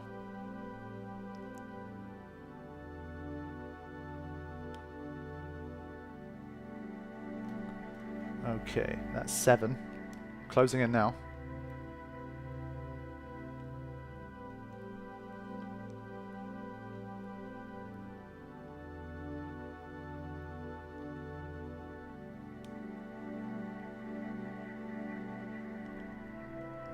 Yeah, definitely the Ultimania stuff that you're going to be seeing is really cool. It's going to be worth waiting for. Hey Joshua, glad you enjoyed the Death Stranding stuff. It's a very long series. So hopefully these are the final Geminis.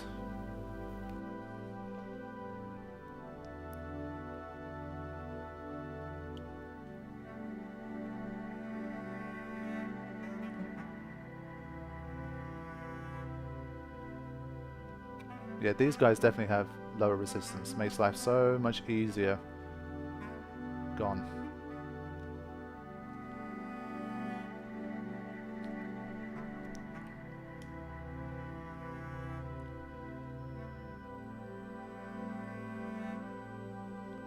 Okay, quick bit of rotation.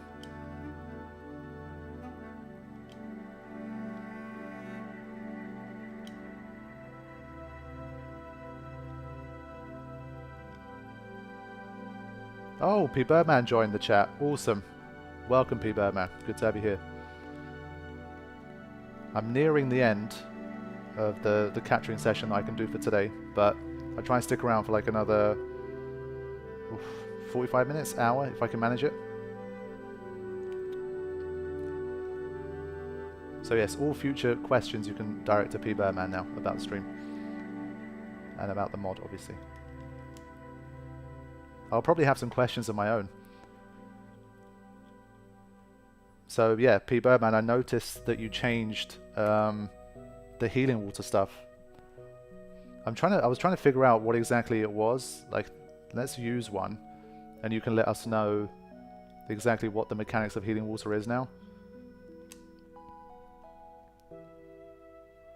So I'm not sure what that's based on. It seems like it's obviously based on their own HP figures, but it's like, is that 50% of their maximum? So it heals 50% of their maximum HP, I think. I'm sure he can confirm now, but it looks like half max HP to me. That's one thing. And it seems like the Great Malboros has some changes too. The defense seems higher now, that's what I've noticed. And it does regen now, so it's got a few little extra tricks up its sleeve.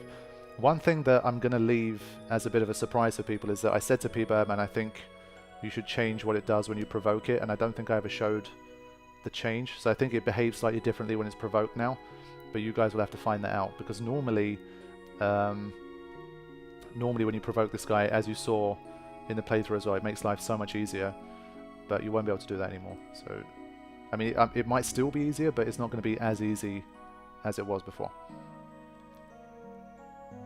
So I'll leave that as like a bit of a surprise. Oh no. Oren's confused. Okay, not too bad.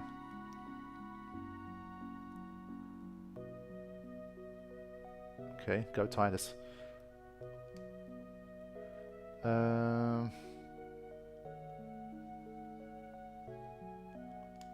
Does she have Hasker now? She doesn't.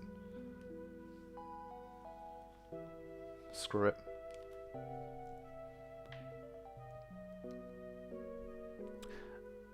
I left in regen. It can also use Curaga. There you go. So there's definitely some more healing type change as well.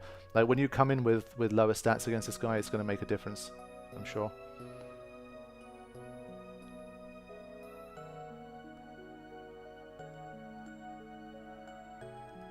Okay. Now we can make progress.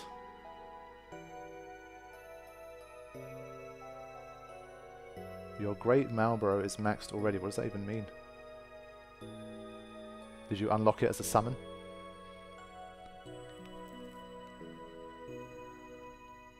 Just going to finish it off. Okay. What do I have left to catch? So let's have a little update of what's going on here.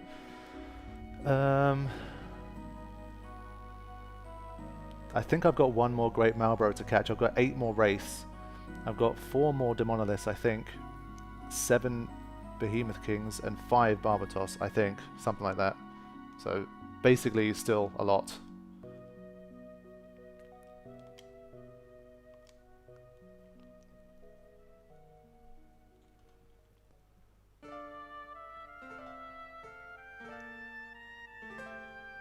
To be honest, yeah, a great Marlborough summon would be kind of cool.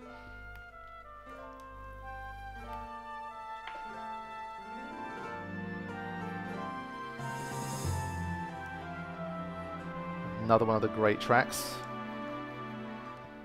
Almost got excited and went for the armor break.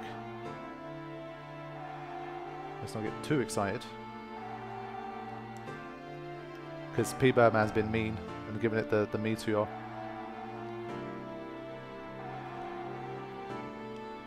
Right, let's hit it.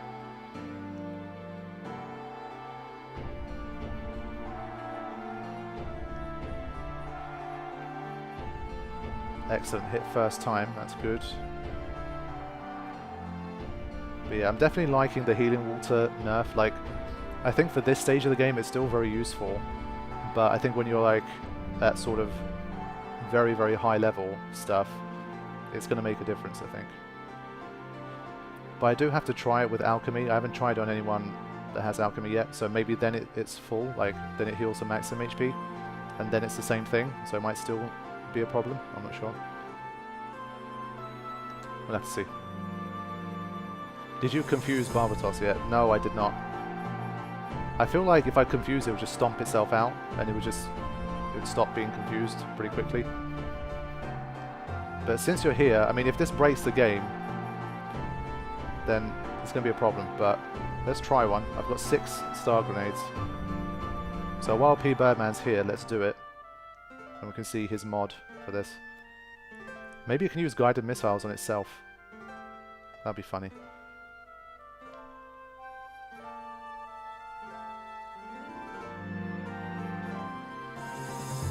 How much resistance did you put though, Pbirdman? Maybe too much. Let me just make sure I'm healed here.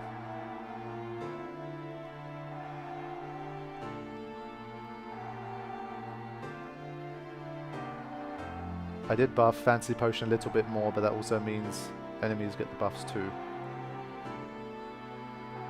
He has 80% resist. Well, I don't know, I think that's too high. People are not going to waste that many. But then again, I guess this is such a difficult enemy that if you do manage to confuse it, maybe it's like it's an easier way to win. But I think 80 probably too high, as you can see. So this is kind of how me and Pbirdman work through stuff. It's just like, I don't know, I think that's too high. It's up to you, dude. This is my 6th and final one. And it hasn't worked. So sorry, Pbirdman. I've not been able to do it.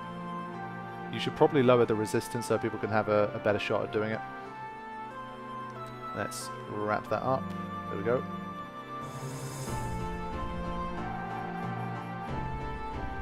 Almost up to 700,000 gil, by the way. I think the resistance needs to drop to like 50%, something like that.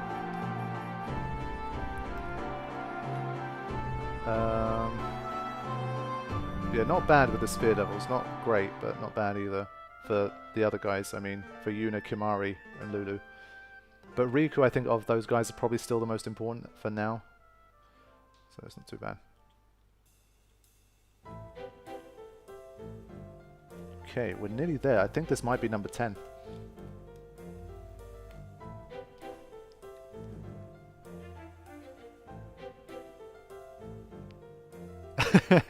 Pbirdman says, sorry for using your star grenades. That's fine, I'll hack in some more. You owe me 6 star grenades, Pbirdman. You have to put them in like some random chest in the next patch so I can have them back. It is worth it if you can, and it would help for lower level players for sure. So, for you guys when you're playing the mod, do remember that you can confuse the Barbatos. And the resistance will probably be lower. I don't know. It's up to Pbirdman, but as he's seen, I mean, star grenades aren't that easy to get. So if I use 6 of them and I got nothing, I think we need to change it up a little.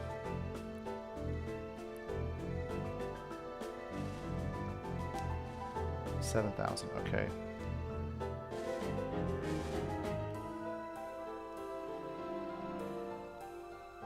This is a good AP one. I've got a few spare turns. I'll quickly do this.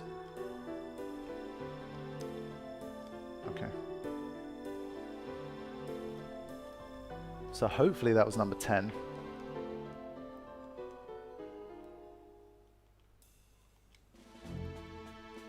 But yeah, star grenades is like a concept. I think they're really cool.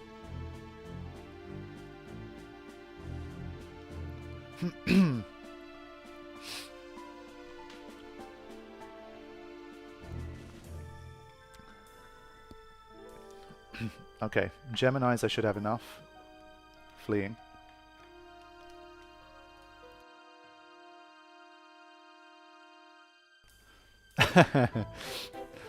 Pbirdman says the sandworms have the same resistance to confuse, but if you can, it's quite funny. And someone said, please tell me sandworms swallow themselves. That'd be hilarious.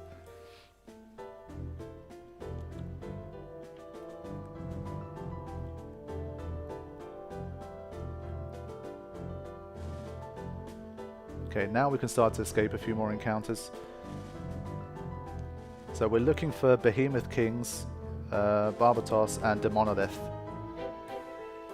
Should have all the exo rays anyway. Yep.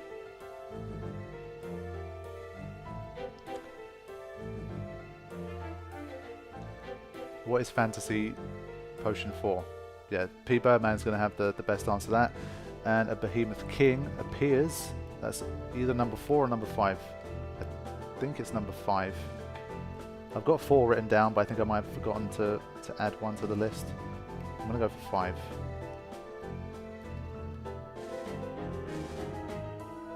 Yeah, there's some people in the chat that haven't seen the fancy potion in action, I guess. They're quite difficult to get, so I'm not going to use one in the stream right now, but Pbirdman can let you know in the chat exactly what it does.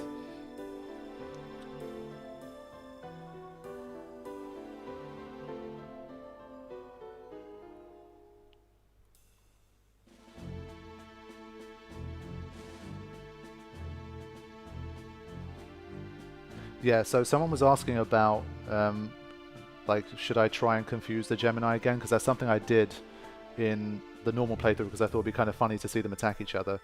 But that broke the game, and Pbirdman says that I had to revert Gemini's AI when it comes to confuse because it messes up. So basically, the Gemini are now immune to confuse again. So that's unfortunate. It would have been funny to see, but sometimes you just have certain restrictions that you can't overcome.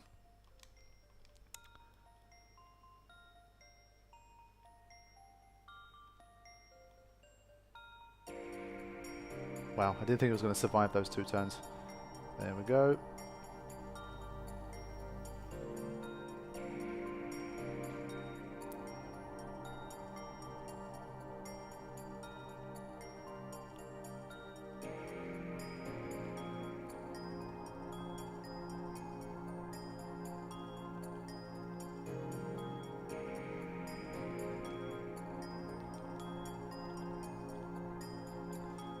It feels like I can probably get to the end of the Sin Fiends in this session. I should be able to. We're up to 7 Barbatos now, that's pretty good.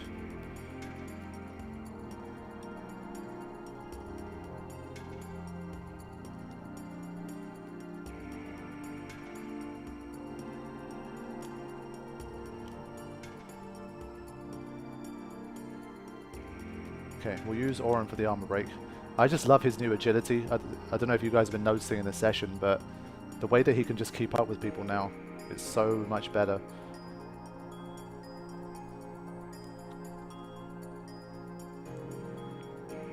Fancy Potion heals the user's HP and MP depending on how many enemies you have killed, as well as bestow stat enhancers and a chance of bestowing multiple positive statuses.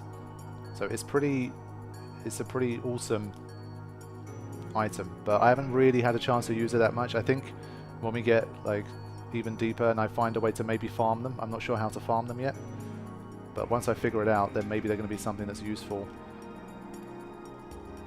for the remainder of the series. I mean, that's how it's been designed, I assume, to be like a high level useful item. Okay, armor break finally hits.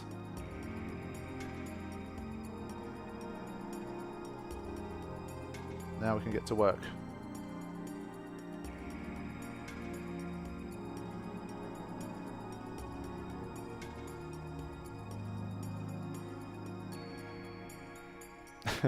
Still hoping Pbirdman reverses the controls in the Celestial Weapons Chocobo races. I'm pretty sure he's not done anything to change the Celestial Weapon stuff, other than the mirror itself, from what I know.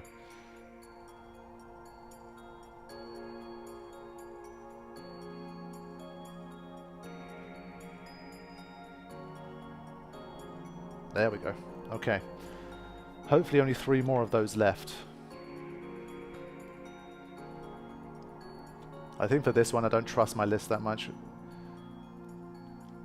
I'll probably keep going until I see the text for every single one that I've caught 10. Are you planning to stream Omega Runes capturing? To be honest, I'm not sure. I'm not going to be able to get there in this session. It's going to take me too long, I think. So, I'm undecided. Probably not, is the answer.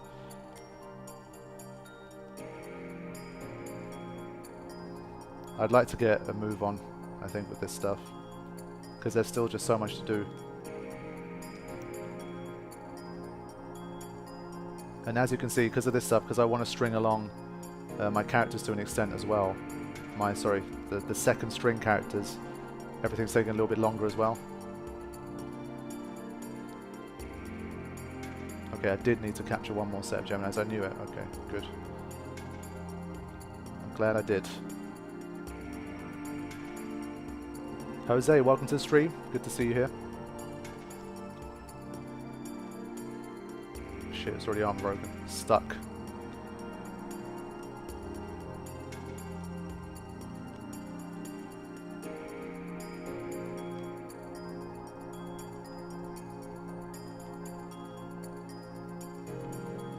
Some of Riku's mixes can inflict Confuse too, but all the ones that can inflict Berserk too, and then upgrade them out for discipline. Yeah, Star Grenades are definitely better for trying to afflict Confuse. 100% base chance. Okay.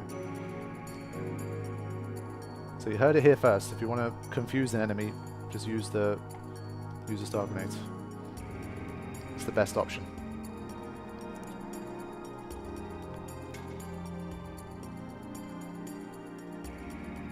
Throwing another save.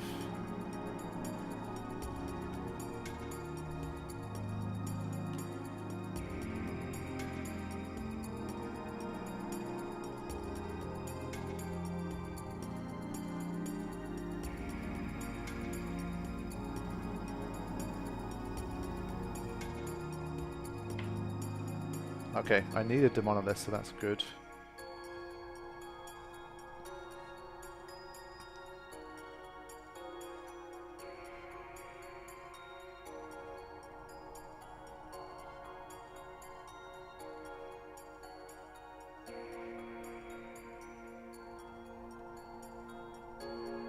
I'm getting an error message on the stream at the moment.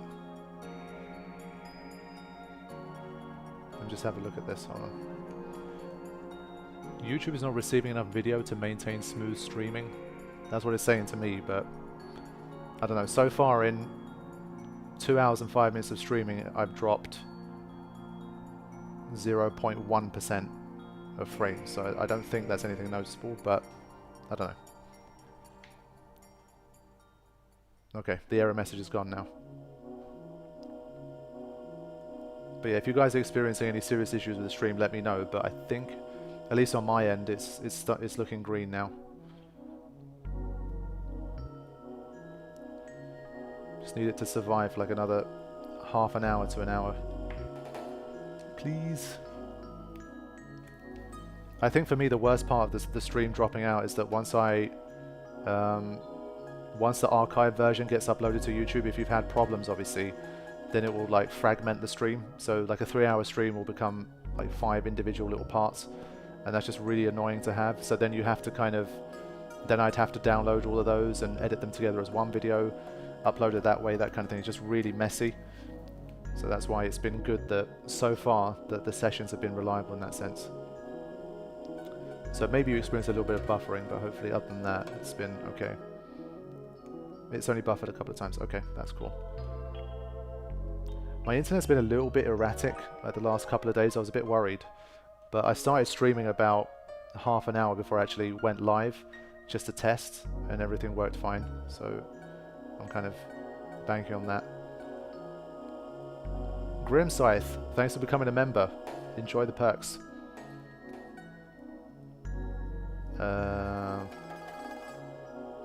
I'll get someone fast in here to sort this out. Sort out this shenanigans. Okay.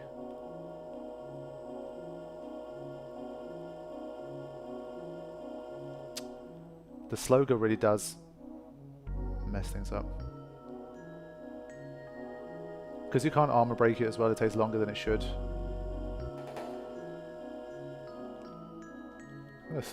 Oh wait, did this thing have auto reflect? It has something like that, right? I was considering just firing off a flare at it, but I think it has something like that. Waka's got haste now, which is nice.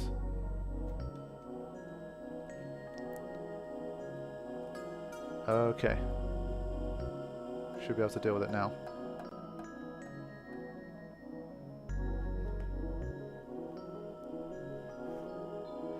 Oh yeah, I think at the moment, the 24/7 stream that's always live, well, quote-unquote live, is airing the Pbirdman mod at the moment too, so that's kind of funny. But yes, this version is like the live stream. The other one is an archive.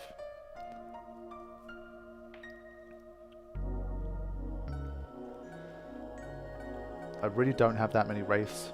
Oh, it's on 589, sorry. Pbirdman, the Pbirdman mod is the next thing on the stream. So if you guys have seen the Pbirdman mod for the first time through this live stream, then you can catch it on the 24/7 stream in like maybe a couple of days, something like that.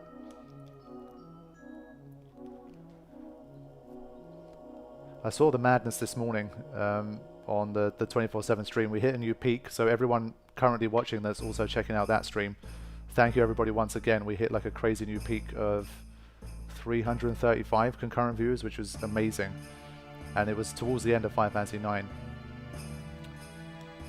But yeah, we've got a second loop of Final Fantasy 9 before the Pbirdman mod run of 10 streams. Okay, Wraith number 4.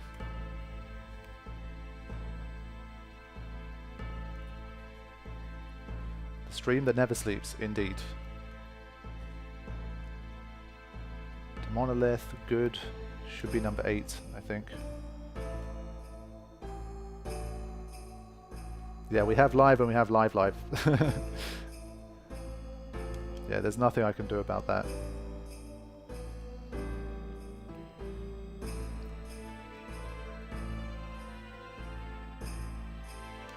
There needs to be more people doing this sort of the 24/7 streams that aren't technically live, that are like from recorded footage, so that YouTube thinks, okay, we maybe need a way to differentiate the two.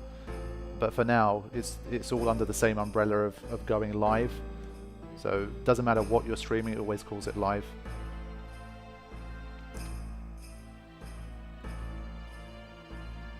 See you later, Toby. Thanks for joining us for the stream. If the stream never sleeps, does that make you Yevon? Yeah, it does. It does.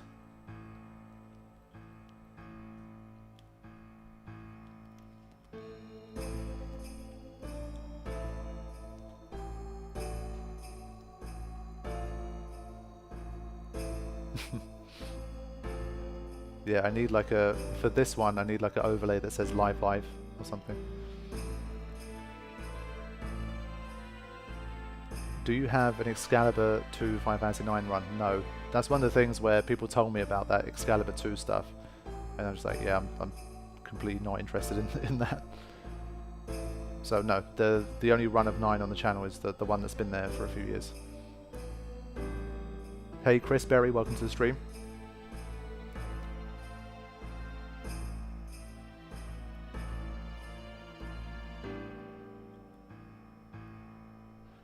Okay, good.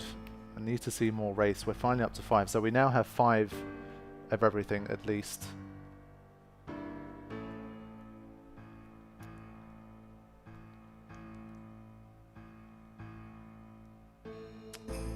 Always has to hit with Sloga first.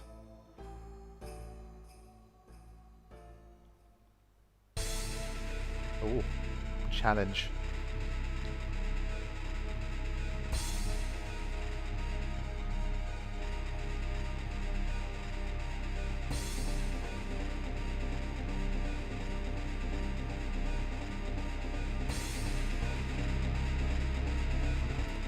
My favorite character in Final Fantasy 9 is Vivi. Yeah, I feel like Vivi's got to be one of the most popular Final Fantasy characters of all time. I think there was a poll, like there was a giant poll that I remember making some content about where Vivi ranked very highly in terms of like the favorite Final Fantasy characters of all time, which definitely didn't surprise me a lot. Okay, hopefully we're back again. That was a bit random.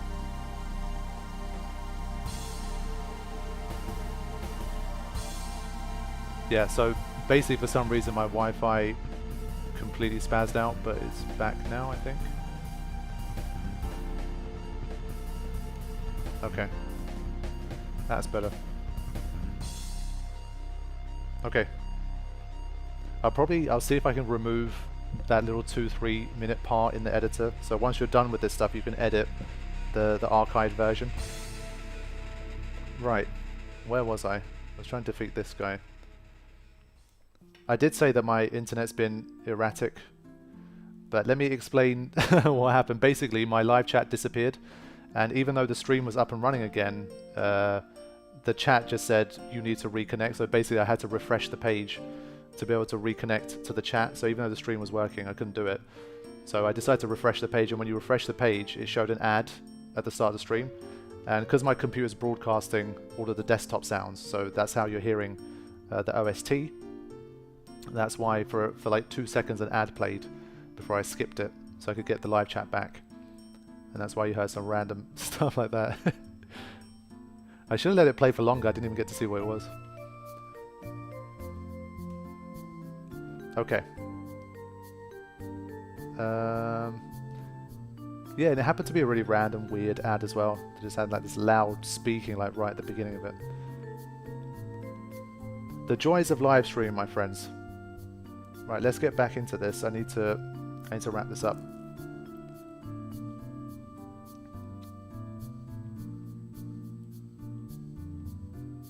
The music reminds me of the first year anniversary video. Yes. Well remembered. The wholesome Final Fantasy X music.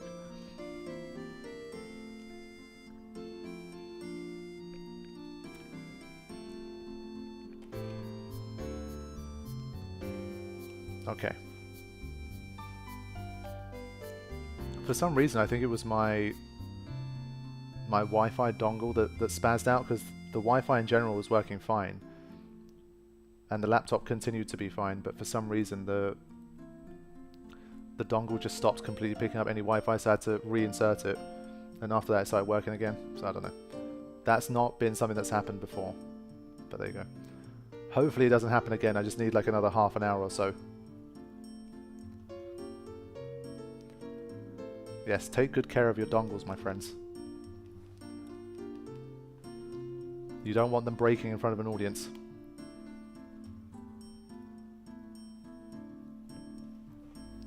Okay, should have 10 of these already. Just want to be absolutely sure.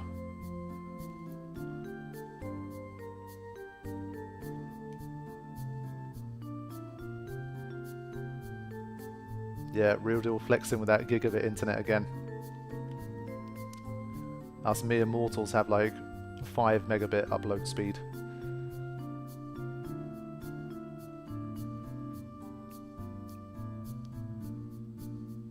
Okay.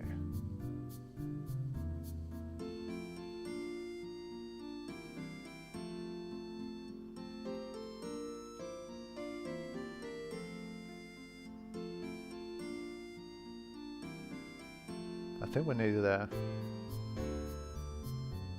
12,000, okay. I don't think Oren has darkness, he should be able to make that. Okay.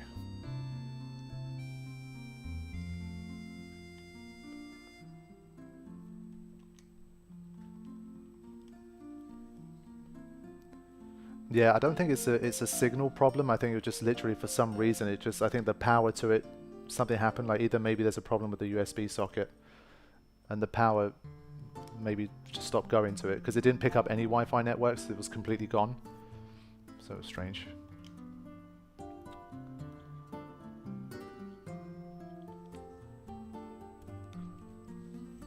Excellent.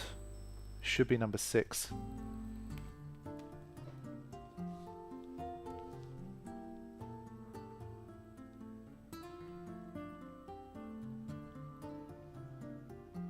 So after the madness of the stream dropping out, now we've got all the chill tracks playing.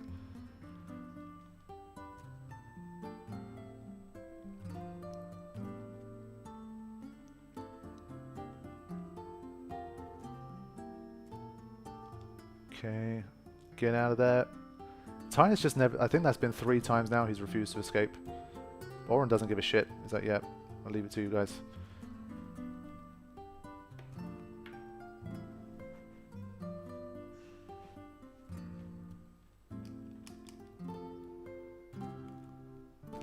Is this the last area for captures? No, it's not. We still got Omega Ruins. That's why... That's likely why it's the final stream, because I really need to push on and capture everything else that's left.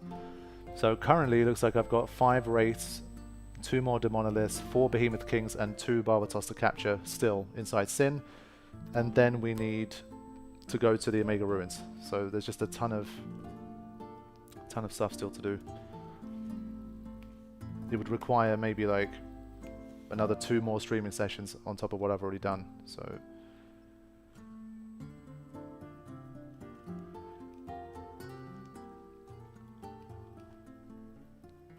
I wasn't even sure if I was going to stream this one, but I figured I'd be able to take these guys out quickly enough in general that it'd still be a fairly chill session. I mean, some of these guys I have to concentrate on, but in general, after that stat boost at the start of the session, it's still quick enough.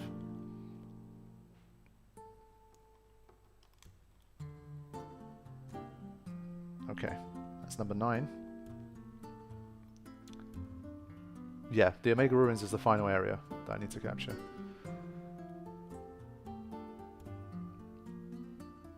Is Meteor still a physical attack? Yes, it is. I found out the hard way. Meteor is one of them attacks I always confuse when I haven't played Final Fantasy X for a while, and I come back to it. I always think it's a magic attack.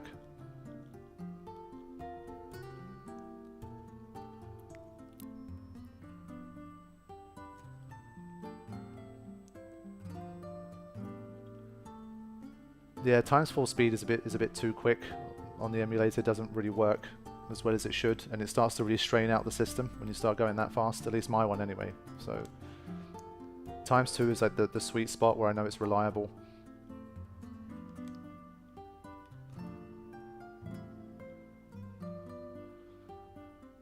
Chris Ev, thanks for the donation, man. Appreciate it. And yes, as he says, support the 24/7 live stream too. The 24/7 one's not the live stream. This is the live stream. The 24/7 one's just the live stream that isn't live.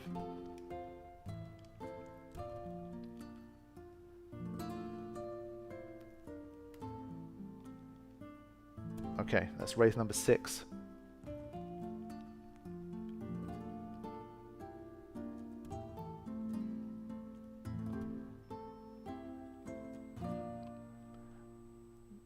Yes, I started it, but we've got to get it right, people. Get your Dan's Great Lore right. These are the live streams. There can only be one live stream.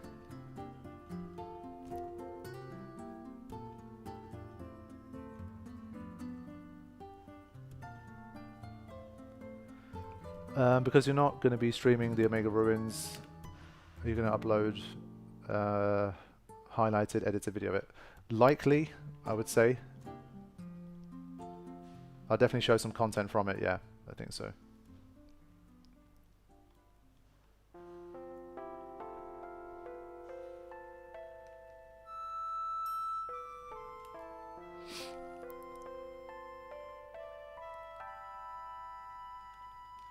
Yep, the chill tracks continue. Wraith number 7. Can we expect any more live streams? No, not for the foreseeable future. Gonna knuckle down on some good old recording. The only thing I will be streaming, but it won't be like this, most likely, is going to be the when I start to play a bit of Ghost of Tsushima, but that's going to be a different sort of thing, where I'll just be streaming that in the background as I play. It won't be like a commentary, it won't be like this, basically. What about quotation mark live streams? Again, no plans for that at the moment. The current stream is doing so well that it's like I want to focus on making sure that stays doing well, basically, rather than complicate things by having any more streams. Running one is difficult enough as it is. Do one and do it right, I think. Choco Knight Andrew, wow, it's been a long time, man. Good to see you here.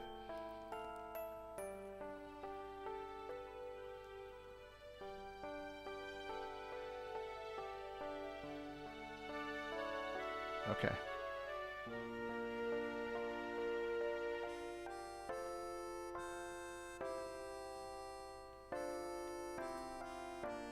Yeah, I mean, in terms of obviously spending time with you guys, I try to do that as best I can in the 24/7 stream via chat anyway. It is great to be able to do this in these live streams, but I can only really do it because it's Final Fantasy X and I'm doing stuff like this. Otherwise, if I was playing like an intense game or I was playing a game for the first time, I really wouldn't want to live stream that experience because I just want to focus on what I'm playing. See you later tomorrow. Thanks for joining us. Take care.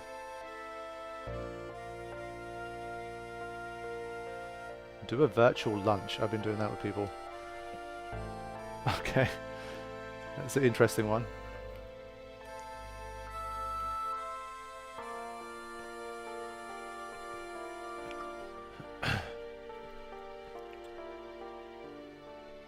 Okay, this is Behemoth King number 7. We're starting to close in now. I've got 7 Wraiths, 7 Behemoth Kings, and 8 Barbitosses. So, closing in now. No worries, Andrew. It's good to still see you here. It had been a long time. I was wondering where you'd went.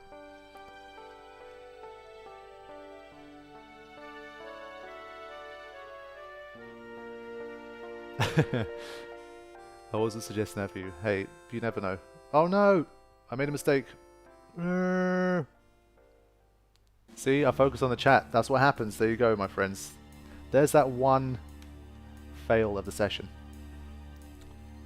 Damn it. So people want to know why I don't live stream like other games. This is exactly why I don't do it. It's impossible to keep up with the live chat and chat with people and not make silly mistakes while you're playing a game over the course of hours. But it's fine, my save isn't too old.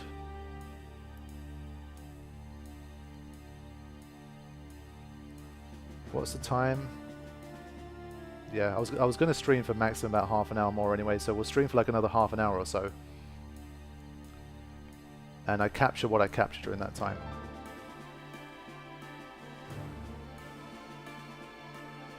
Yeah, live streaming and gaming 100% is a real skill. I think, yeah, I mean, the only way you'd really do it is like, you could only check the chat when you genuinely have a window to do so. I think aside from that, trying to do both simultaneously even for turn-based games, it's not that easy. And especially for like action games and that kind of thing, it feels almost impossible.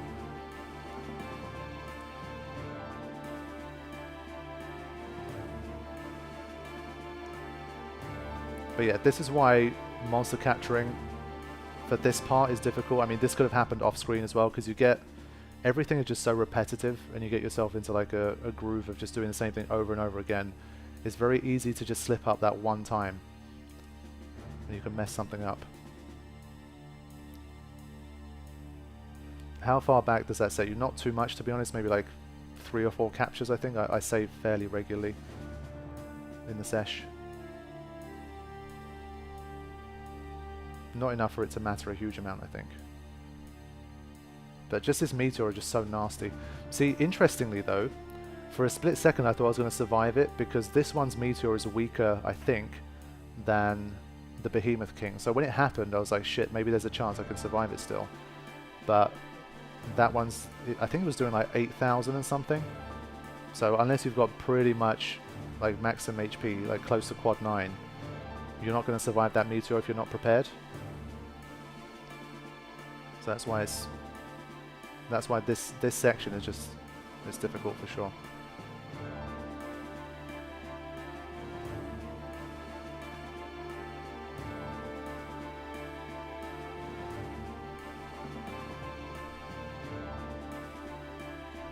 Last time I saved was about 15 minutes ago. Yeah, it's not too bad. It's not the end of the world. We're going to get some guided missiles.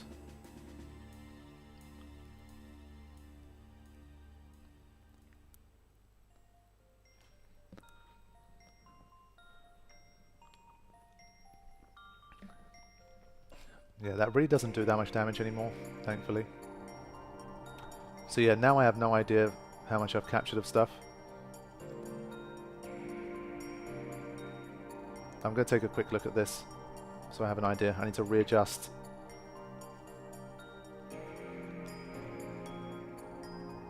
I still think I can probably get it done in this session.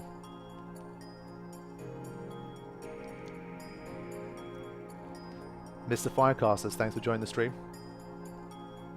Again, I don't need it. It's just reflex. I'm so used to doing that sort of stuff. It's what I've always done. Should I change the power of guided missiles? I don't think so, because obviously with these stats it's different, but when I first arrived inside Sin, it wasn't like... my stats were way lower, and it was definitely doing more significant damage, so I think it'd be fine. See you later, Smooch by Fire. Thanks for joining us.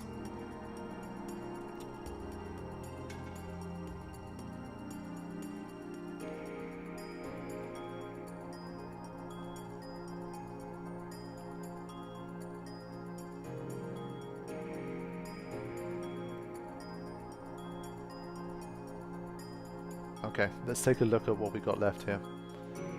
Hopefully, it's not too bad. Oh, terrible news. Veteran team Brothers in Arms has entered the arena. Punishing.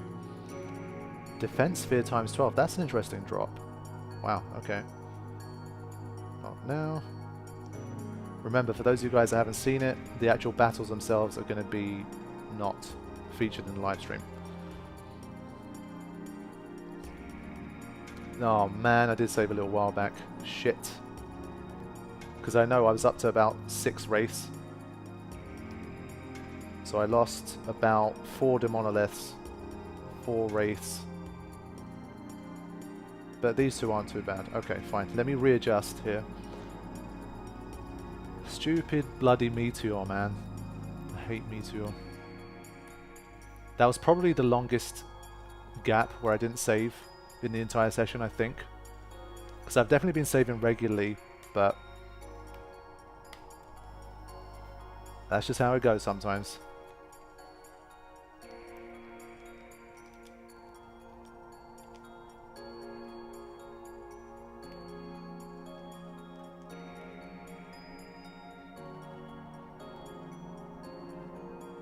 Okay, let's head back. Yeah, I think that the meteor in this game has become like the ambush Great Marlborough situation. Because I think the Great Marlborough is such an iconic encounter here that everyone's pretty much aware of it. But the meteor can always catch you out. Just because it's so damaging, there is literally no way. You have to do something to mitigate it. The second you forget that it happens, or you know something happens where it uses it where you're not ready, then you're screwed. Every single time. So you have to be perfect when it comes to your preparation / reaction to meteor every single time.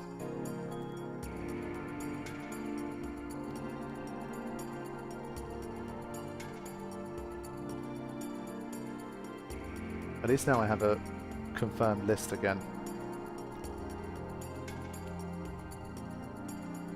Still going to make a push to complete this, but 8 wraiths is looking pretty difficult at the moment.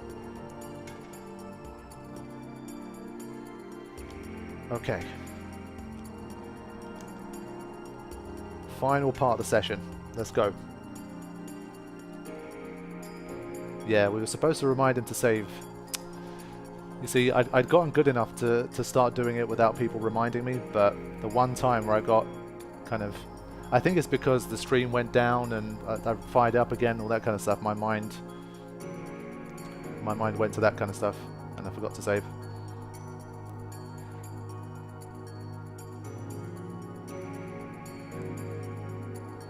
Can't you find race and Omega? Yeah, you can, but you also find a lot of other stuff there. I'd rather not jumble up all of my capturing at the moment. I'd stay focused on this. I can flee from all the stuff that I've already got, so it's not a big deal. And I think these guys appear more frequently here. In the Omega Ruins, you've got these guys plus all the Omega Ruins fiends as well. So I prefer to not mix them up personally at the moment.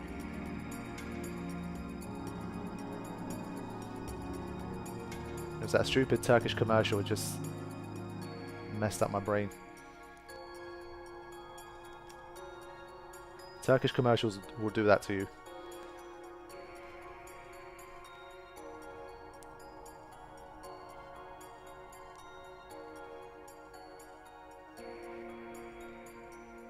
It seemed to mess with you guys too, because no one reminded me to save either.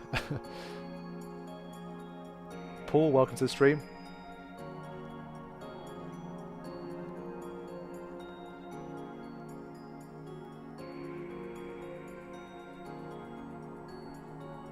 Okay, good. It's preemptive as well. Maybe I can take it out before it gets a turn.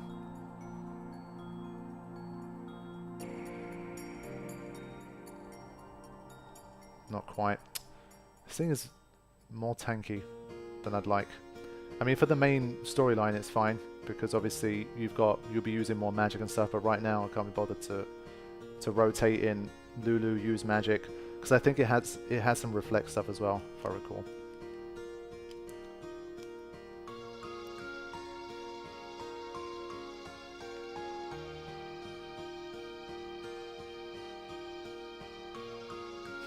How long have you been working on the mod? They've asked Pbirdman. Like, I've known about that mod for like 7 years now? Something like that, maybe? I feel like he's been working on it for at least 6 or 7 years. Well, it's been around for that long at least. Maybe he wasn't actively working on it for that long, but... What's the plan for this playthrough after you finish monster capturing? It will probably be to try and make some like really good armors and stuff, and then just dive into the monster arena, I think. Or go for a rematch with Dark Ochu. I'm pretty sure I can get closer to defeating Dark Ochu now. So that's something I'll definitely check out too.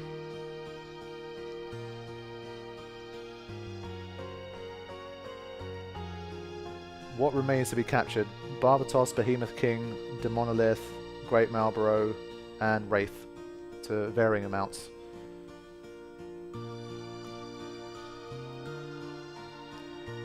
Gary, welcome to the stream. Gonna grab the other Aeons. I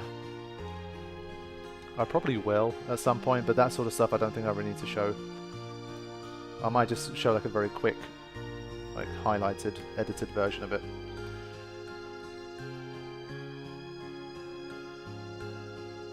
Okay.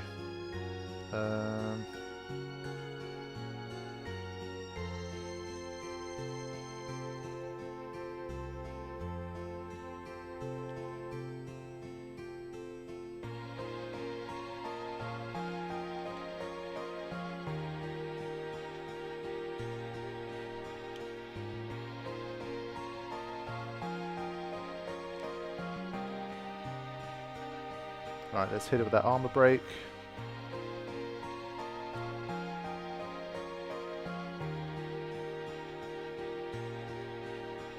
You were interested to see if the Yojimbo fight was different, but we already did the Yojimbo fight, right?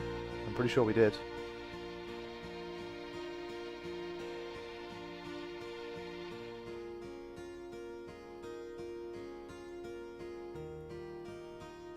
Armor break not working as well. Come on.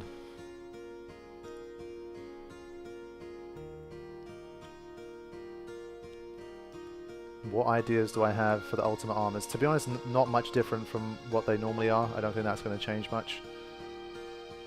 Just like the usual auto haste, auto phoenix, that kind of stuff. Obviously don't know about ribbon. I'll see how far I can get with maybe stoneproof, but we'll have to see.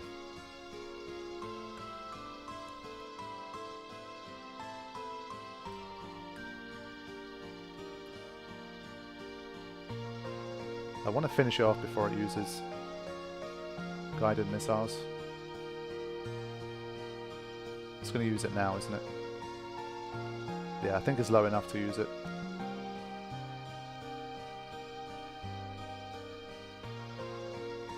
Did Blitzball get changed in mod? No, it didn't. The rewards have changed, I think, but not the actual like Blitzball itself, the stats or anything like that. Okay, that was number 9. Better question, custom ultimate weapons. To be honest, not too dissimilar to what I already have. I kind of have them. I'm not going to break the damage limit for now. I'll probably wait until... so this, for example, is pretty close to an ultimate weapon that doesn't break the damage limit. But if it turns out things got super high HP and I need to break the damage limit, then we'll probably see. Look, someone reminded me to save. There you go. Thank you, Rule.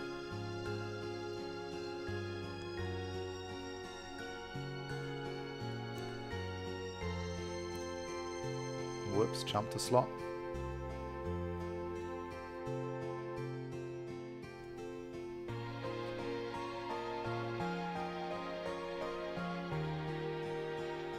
Okay, good. This is number 10. So that's another encounter I can skip.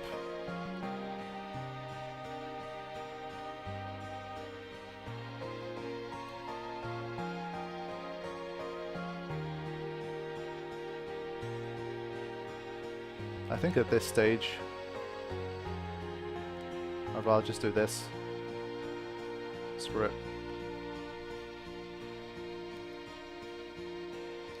Sam S, thanks for joining the stream. There you go. So I guess some of the light curtain stuff was a bit redundant, but oh well, it's fine. Like I say, at this stage they're not that hard to get anyway, so it's fine. Now we managed to stream long enough to loop back to Zanarkand.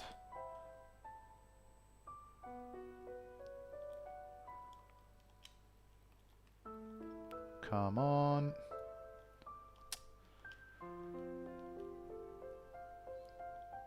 There you go, finally.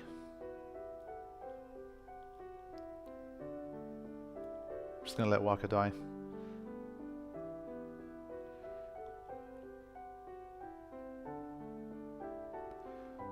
Nancy from Chicago, welcome to the stream. Thanks for joining us.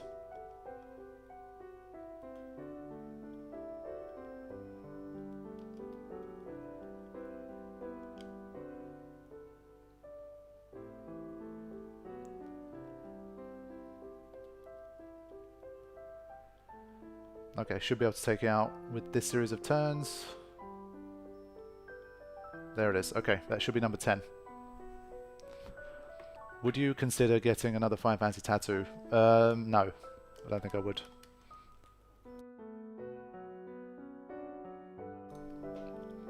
I think when it comes to my love and passion for Final Fantasy, I think one tattoo is enough to tell the story.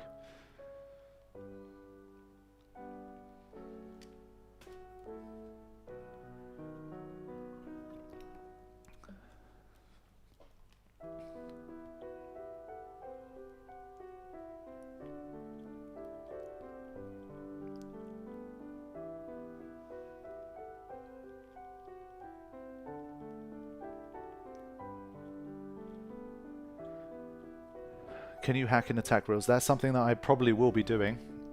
I do want attack reels, of course. We need to see how it's been changed and nerfed. So yes, attack reels will be featuring soon. I just won't be doing the blitzing to get it.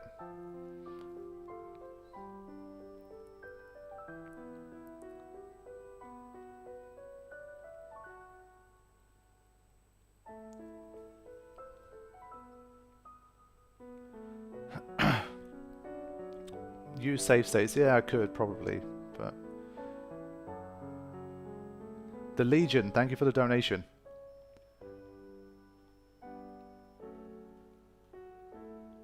Glad the videos have helped.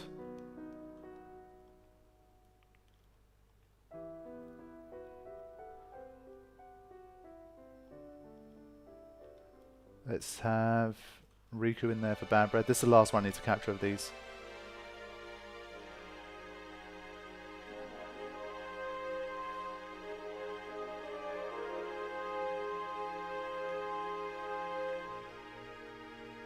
There we go. I don't know if you want to consider upping the agility slightly for this, but then again, we are hasted, but still. It's worth considering, Pbirdman. Maybe Great Marlborough is a little bit slow.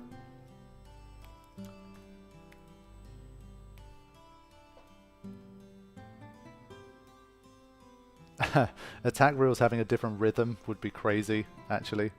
That'd be a hell of a mod. I'm not sure that's something Pbirdman could do, but that'd be cool. Now it's so vivid. Thank you for the donation.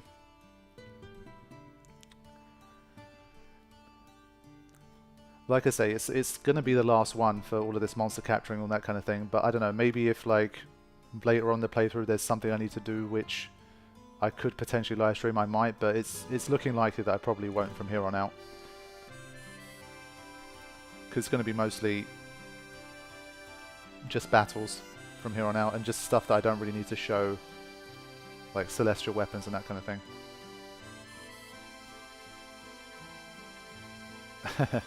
I was in a coffee shop running away from home when I heard the news. Our hero Jekt vanished into thin air.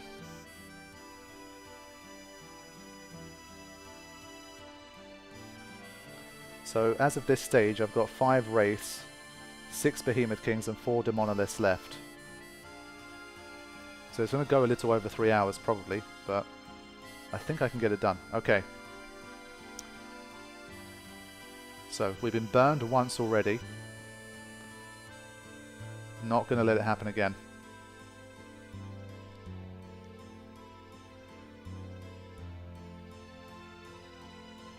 This is where sensor again is super important. If you're just hacking away, like I said, because everything's so repetitive and you're kind of doing this on autopilot, if you don't keep track of how much HP it has and you go too quick, that's how you can screw it up. That's how I screwed it up. I thought it had more HP.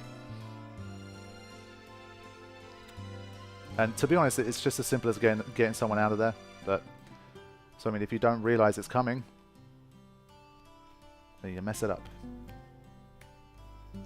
So that's number 5.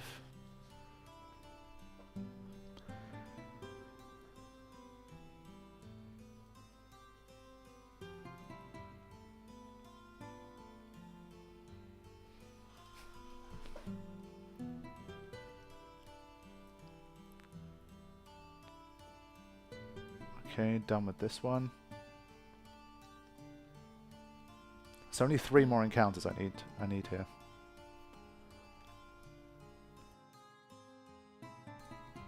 This is one of them, thankfully.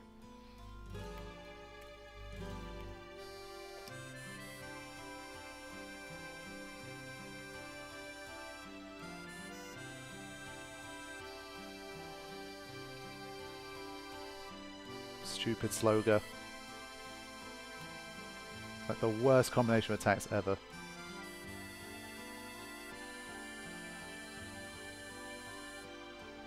I do wonder how many turns the sleep lasts. That's 1. It's probably like 3.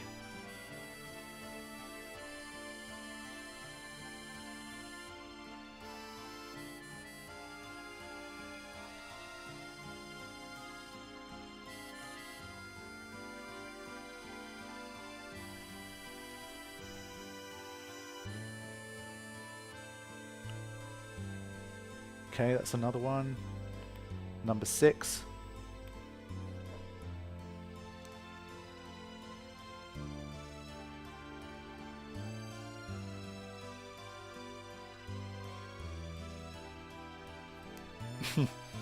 Yeah, after this one I'm going to save. Like I say, I won't make that mistake again. Not going to happen.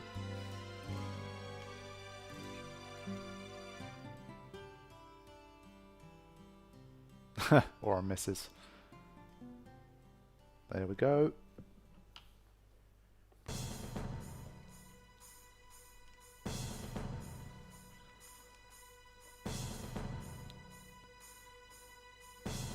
Save time.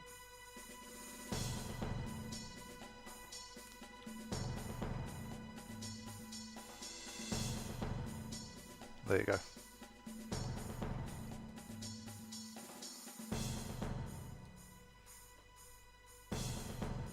Thankfully I can start fleeing from this guy as well.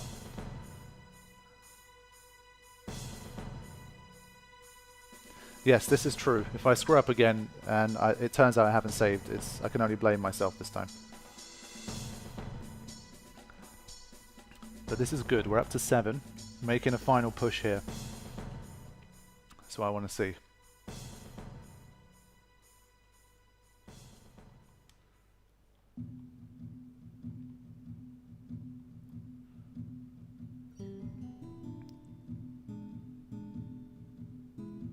Just so satisfying to survive that heave without having to do anything. Once you get to a stage where you can survive meteor without doing anything, then you know you've made it. Look at Oren. Oh, come on, get out of there, guys.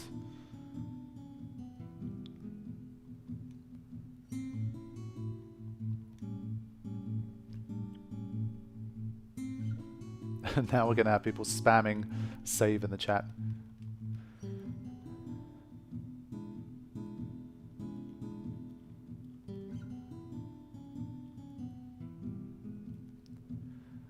Is there a possibility this mod can be made for Steam version? It's possible, but currently doesn't exist. Pbirdman himself can obviously answer that way better than I can, but from what he told me, it's something he can look into once it's fully like public and it's done, but there's no guarantees. Don't give me any ideas. Remember, spamming will get you banned, so do so at your own peril. Good. To Monolith number 7.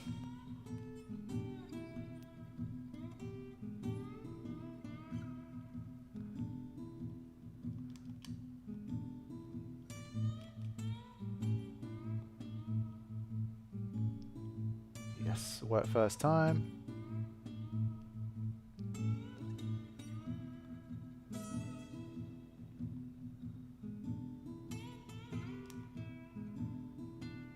Yeah, so Pbirdman himself says, I will look into the Steam version, but first I need to play it.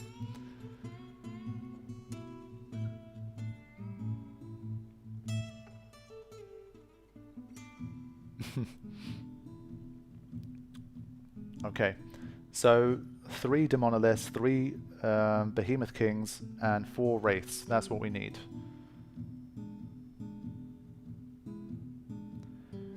You made a video a while back selling players on a no-figured run. I loved it. Would you do something similar to Final Fantasy X too? I mean, I could, but I'm not sure if I would. I don't have that strong a feeling for Final Fantasy X to try and sell people on it, personally. I mean, I do think people should play it for sure, but it really isn't a game for everyone, I think.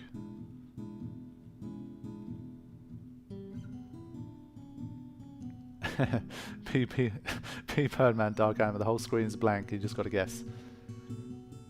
I mean, even that reminded me of the whole tweak that he did where he removed the monster turn from the CTB. I thought that was genius. It's one of my favorite individual like gameplay mods of the entire thing.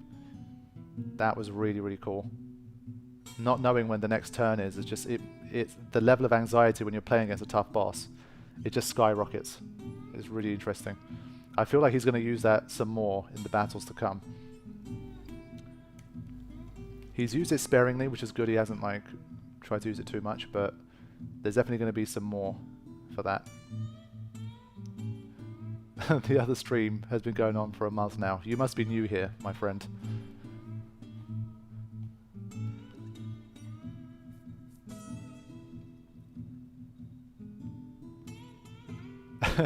Can we put backspace on Dark Anima? What you will see is when I'm actually doing the next like walkthrough episode, I think I'll show something a little bit different for you guys that you should like. Great. The one person that would have got 2 turns if it used. That's bullshit.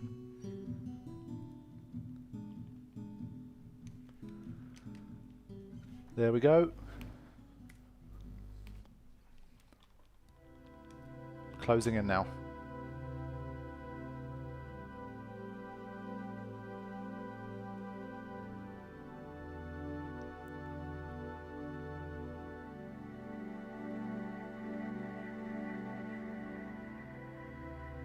I'm saving again as I get nearer the end of this. It's not bad timing, despite the hiccup. It's been 2 hours and 55 minutes. If I can get it done in the next 10-15 minutes, that's pretty good. Is there a mod that allows you to run around as anyone other than Tidus? That would be cool if you could choose like a party leader for the overworld bit.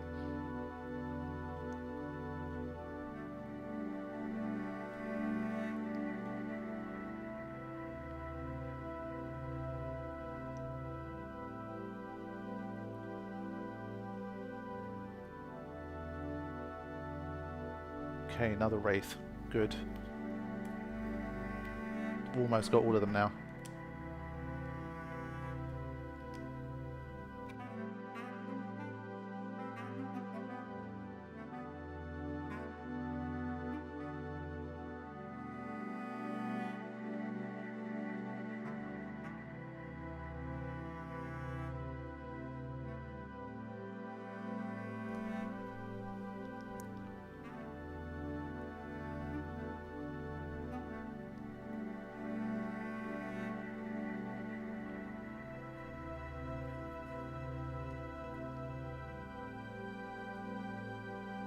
But yeah, I mean, Final Fantasy X is really good for a no sphere challenge because it's got consistent battle mechanics that can always be manipulated. Yeah, I agree. I always feel like, I've always said it, but I feel like when they made this game, they had no sphere grid in mind as something people might want to do. And it's always funny that I always hear people that say the first time they play through the game, they forgot about the sphere grid, or like they had problems using it, and they basically ended up playing to like a certain point in the game without in basically no sphere grid, which I always thought was quite funny.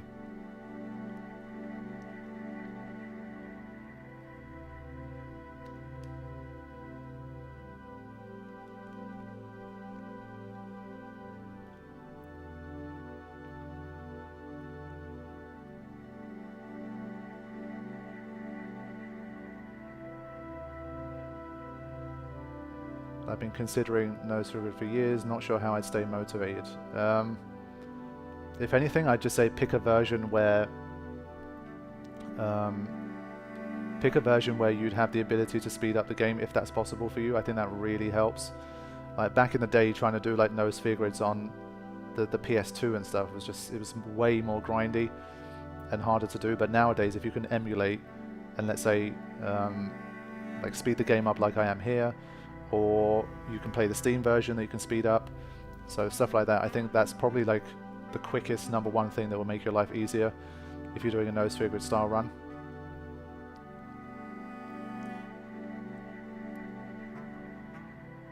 Is it okay to play Final Fantasy X International? I think so. I think Final Fantasy X International has all the extra stuff.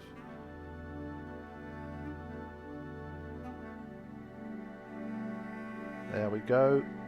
I think that was number 10. So we just got the Monoliths and Behemoth Kings to go.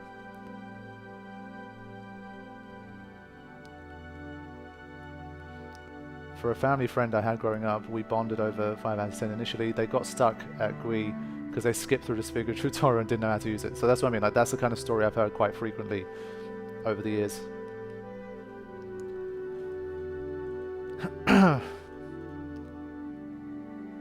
Who do you think your first Aeon would be if you're a summoner?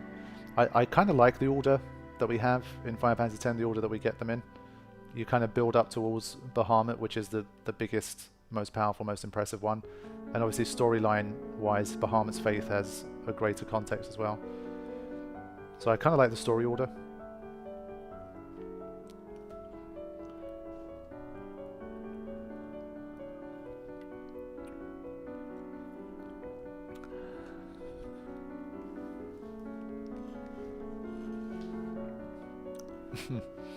Yeah, Anima's one of my absolute favourites as well. But of like the main sort of storyline Aeons, I do like Behemoth the best.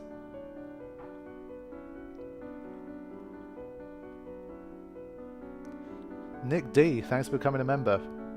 Enjoy the perks as we get Behemoth King number 8. Closing in now. Doesn't the expert sphere grid have less nodes? Yes, that's true. If you're going for like an absolute stat max sort of run where you want the maximum of everything, then the expert sphere grid is not the one to use for that.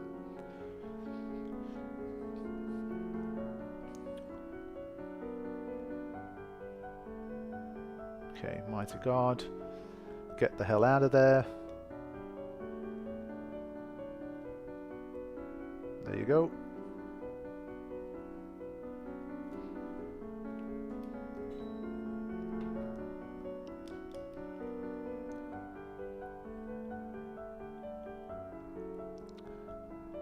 Save, save, save. Yes, this is live.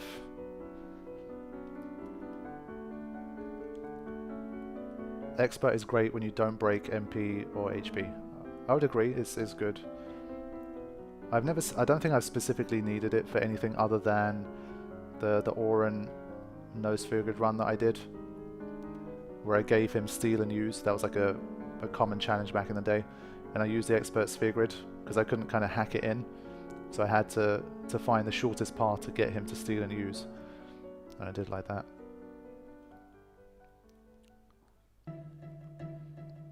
Okay.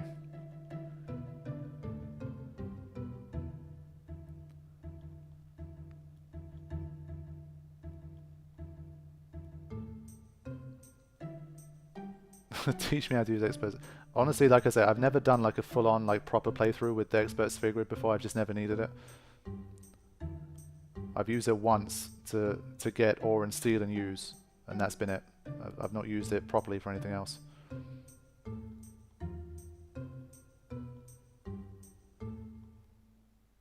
Okay, that is number 10. Good. So we have a total of 5 more fiends to capture, my friends. And this is one of them.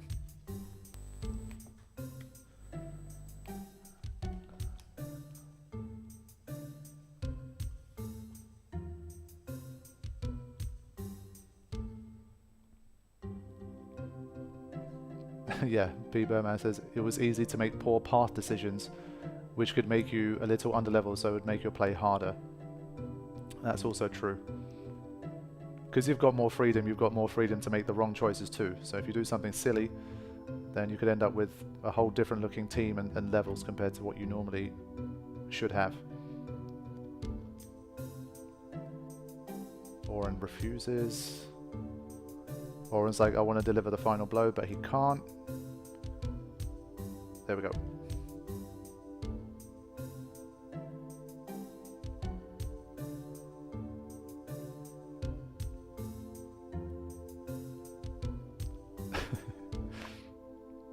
HW, welcome to the stream. You caught it close to the end, but thanks for joining us. Besides Final Fantasy, what would you consider your favourite game? Metal Gear Solid 3 is my second favourite game of all time. And after that, The Last of Us 1 is my favourite.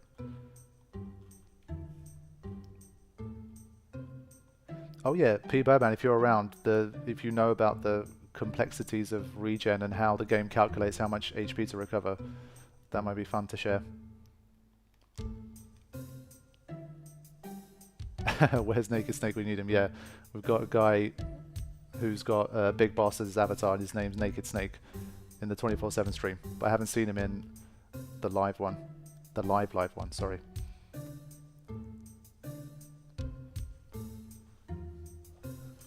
Who are 3 to 5 of your all-time favorite Final Fantasy X bosses? Unalesca, Seymour Flux, I would say is one of my favorites. Let me think.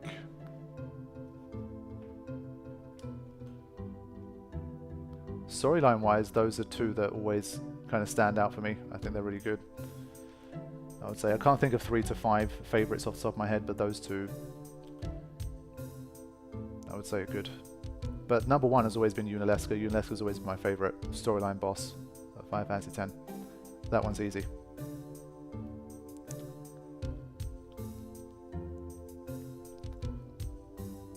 Appreciate it, Nick. Thanks for the kind words. We are nearly there. I need some more Monoliths. I might do a quick... Let me quickly pop into the Omega Ruins, actually. That's what I'll do. I'm going to capture this Behemoth King too, just in case I've miscounted. Just so you see a little bit of Omega Ruins. I'll probably... Yeah. I was going to say I'll still capture one or two things there, but I'm more concerned with getting all the Monoliths. Because they appear in twos in the Omega Ruins, I'd rather just quickly go there. 29, 22, 18. Okay, get out of there. Now it's his turn to not get out.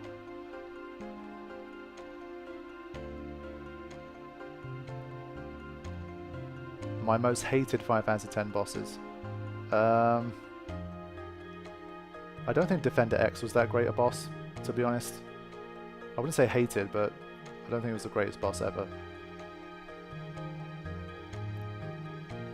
That's one of the ones I wasn't a huge fan of.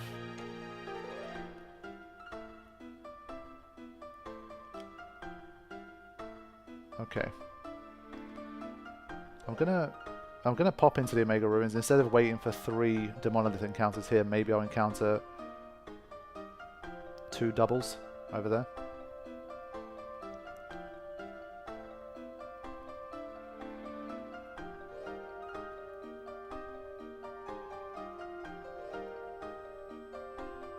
Yeah, Seymour Omnis I think was a disappointing one as well, I would say. I have mentioned it a few times. Given that it's like the final Seymour battle, I do think they should have done a bit better with that. Because I like Flux so much. I thought Nasus was really cool as well, and Flux was good as well, like one of my favourites. I think they dropped the ball a bit with Omnis.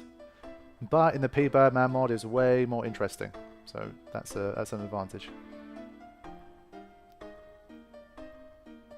Oh, well this encounter's changed. That's interesting. Wow. Okay. Like I say, I'm going to save this for like the next actual recording session that I do. I just want to get the Monoliths and round things off here because I need to move on. It's been 3 hours and 8 minutes.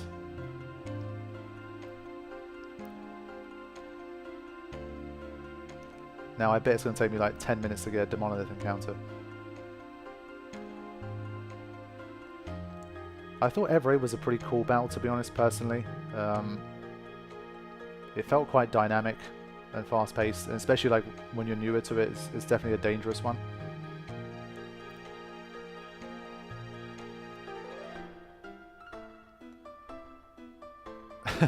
Who released marketing into the Omega Ruins? Yeah.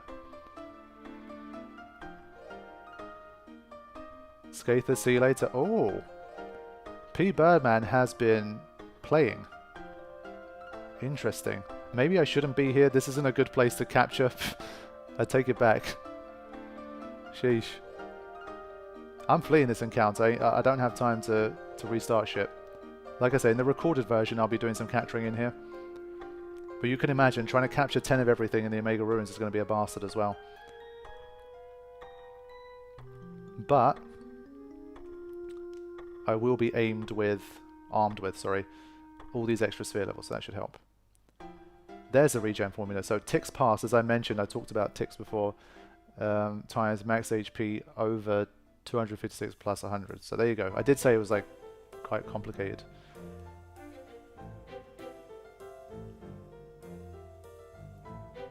Wow, this encounter's different too. Okay, so maybe it was a bad idea to come here to look for Demonoliths. Pbirdman, can you just let me know if you have the double Demonoliths here? If you don't, then I'm going to head back to Inside Sin. See you later, Rotti. Thanks for joining us.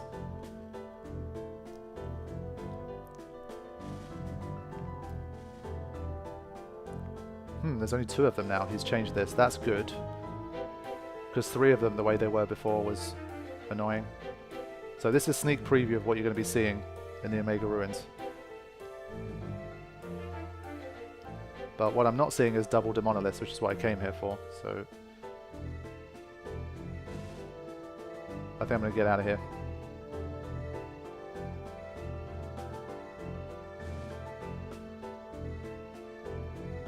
I'll give it like 5 more encounters. If they don't appear, I'm just going to leave and head back inside Sin. He's changed the 2 times the Monolith. Okay, that's good to know. So for monster capturing, if you came here like I did, hoping you could get double Demonoliths, that's not going to happen. So let's head back. I still need 3 of those suckers.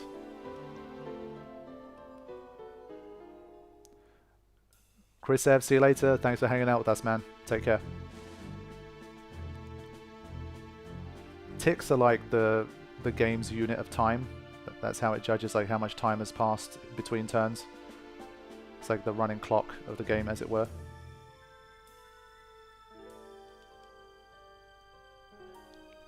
So that's why when it comes to stuff like regen, literally calculating how much HP something's going to recover is just it's a pain in the ass. You'd have to know like their agility and like what moves are being used and that kind of thing. It's really, it's a whole other thing.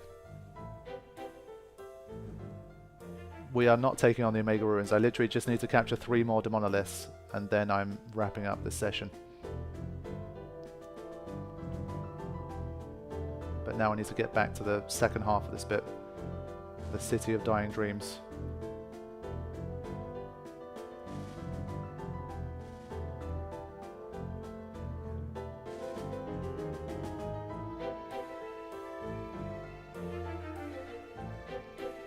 Andrea, welcome to the stream.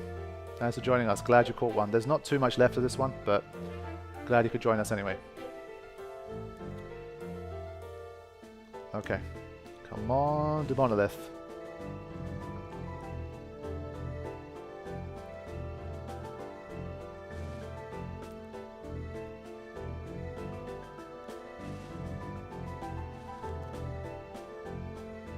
Nope.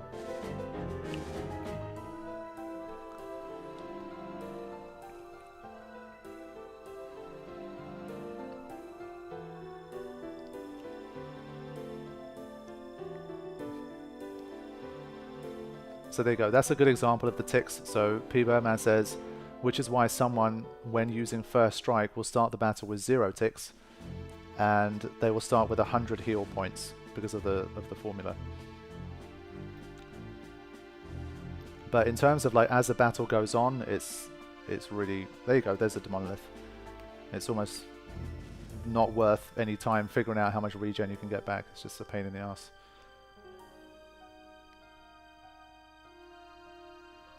Okay.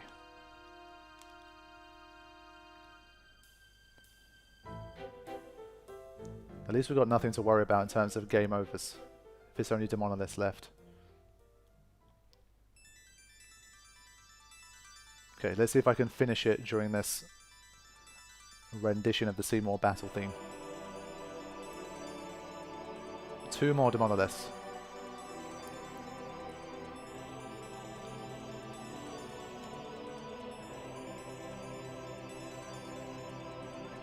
What is better, auto regen or break HP?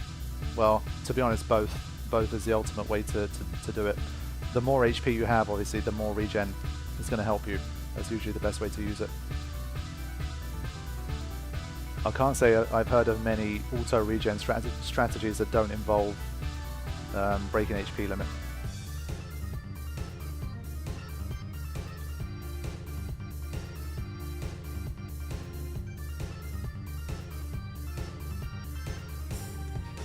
Yeah, that's one way to put it. Tidus goes from an entitled sports star with some buried heroic personality trait to someone who chooses to end his entire homeland's existence for the sake of people suffering.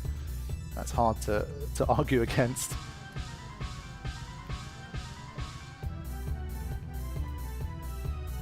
Okay, Monolith number 9.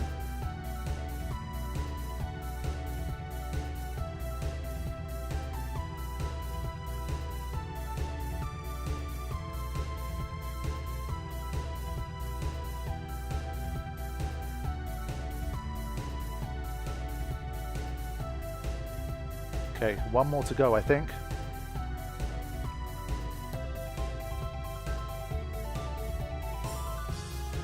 Okay, Pbirdman showing off with stat mechanics now in the chat.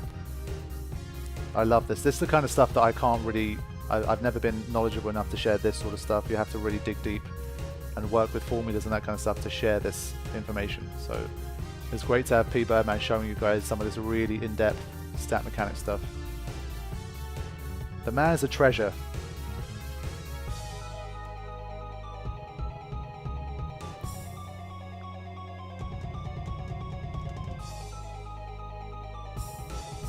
Okay, there we go. The theme came in handy. That should be the final Monolith. Sweet.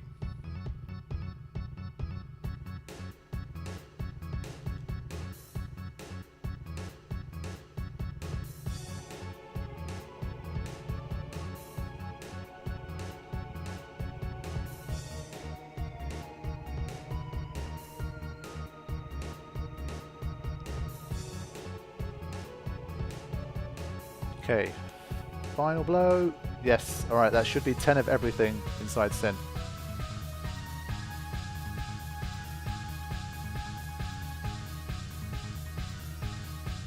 Let me just get the no encounters back. Let's head to the arena and confirm that we got 10 of everything, hopefully.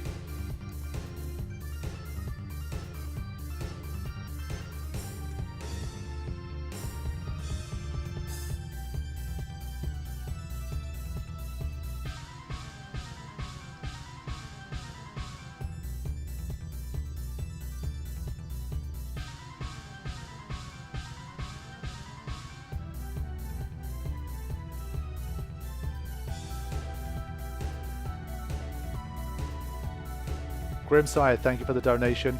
Appreciate it. Glad you enjoyed the stream. You never know. I might have missed something. There might be one. So I might have to go for like another 5 minutes. Okay. Here's a unique team I assembled just for you. Welcome Goliath plus Goliath. Dark Matter times 49. Ooh. Finally some Dark Matters. There we go.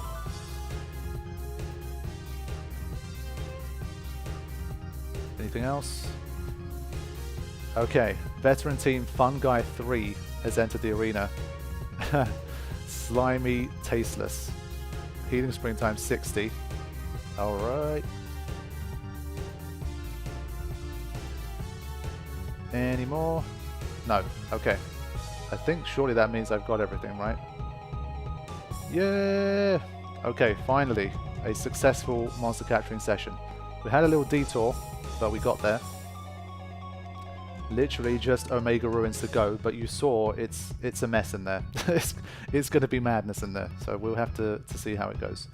But that's why I'll start doing off screen. So this will be the last stream, and I'll start digging into trying to capture in the Omega Ruins in my own time, because it's going to take like probably another, I don't know, 5 hours just to do that. So we'll see how it goes.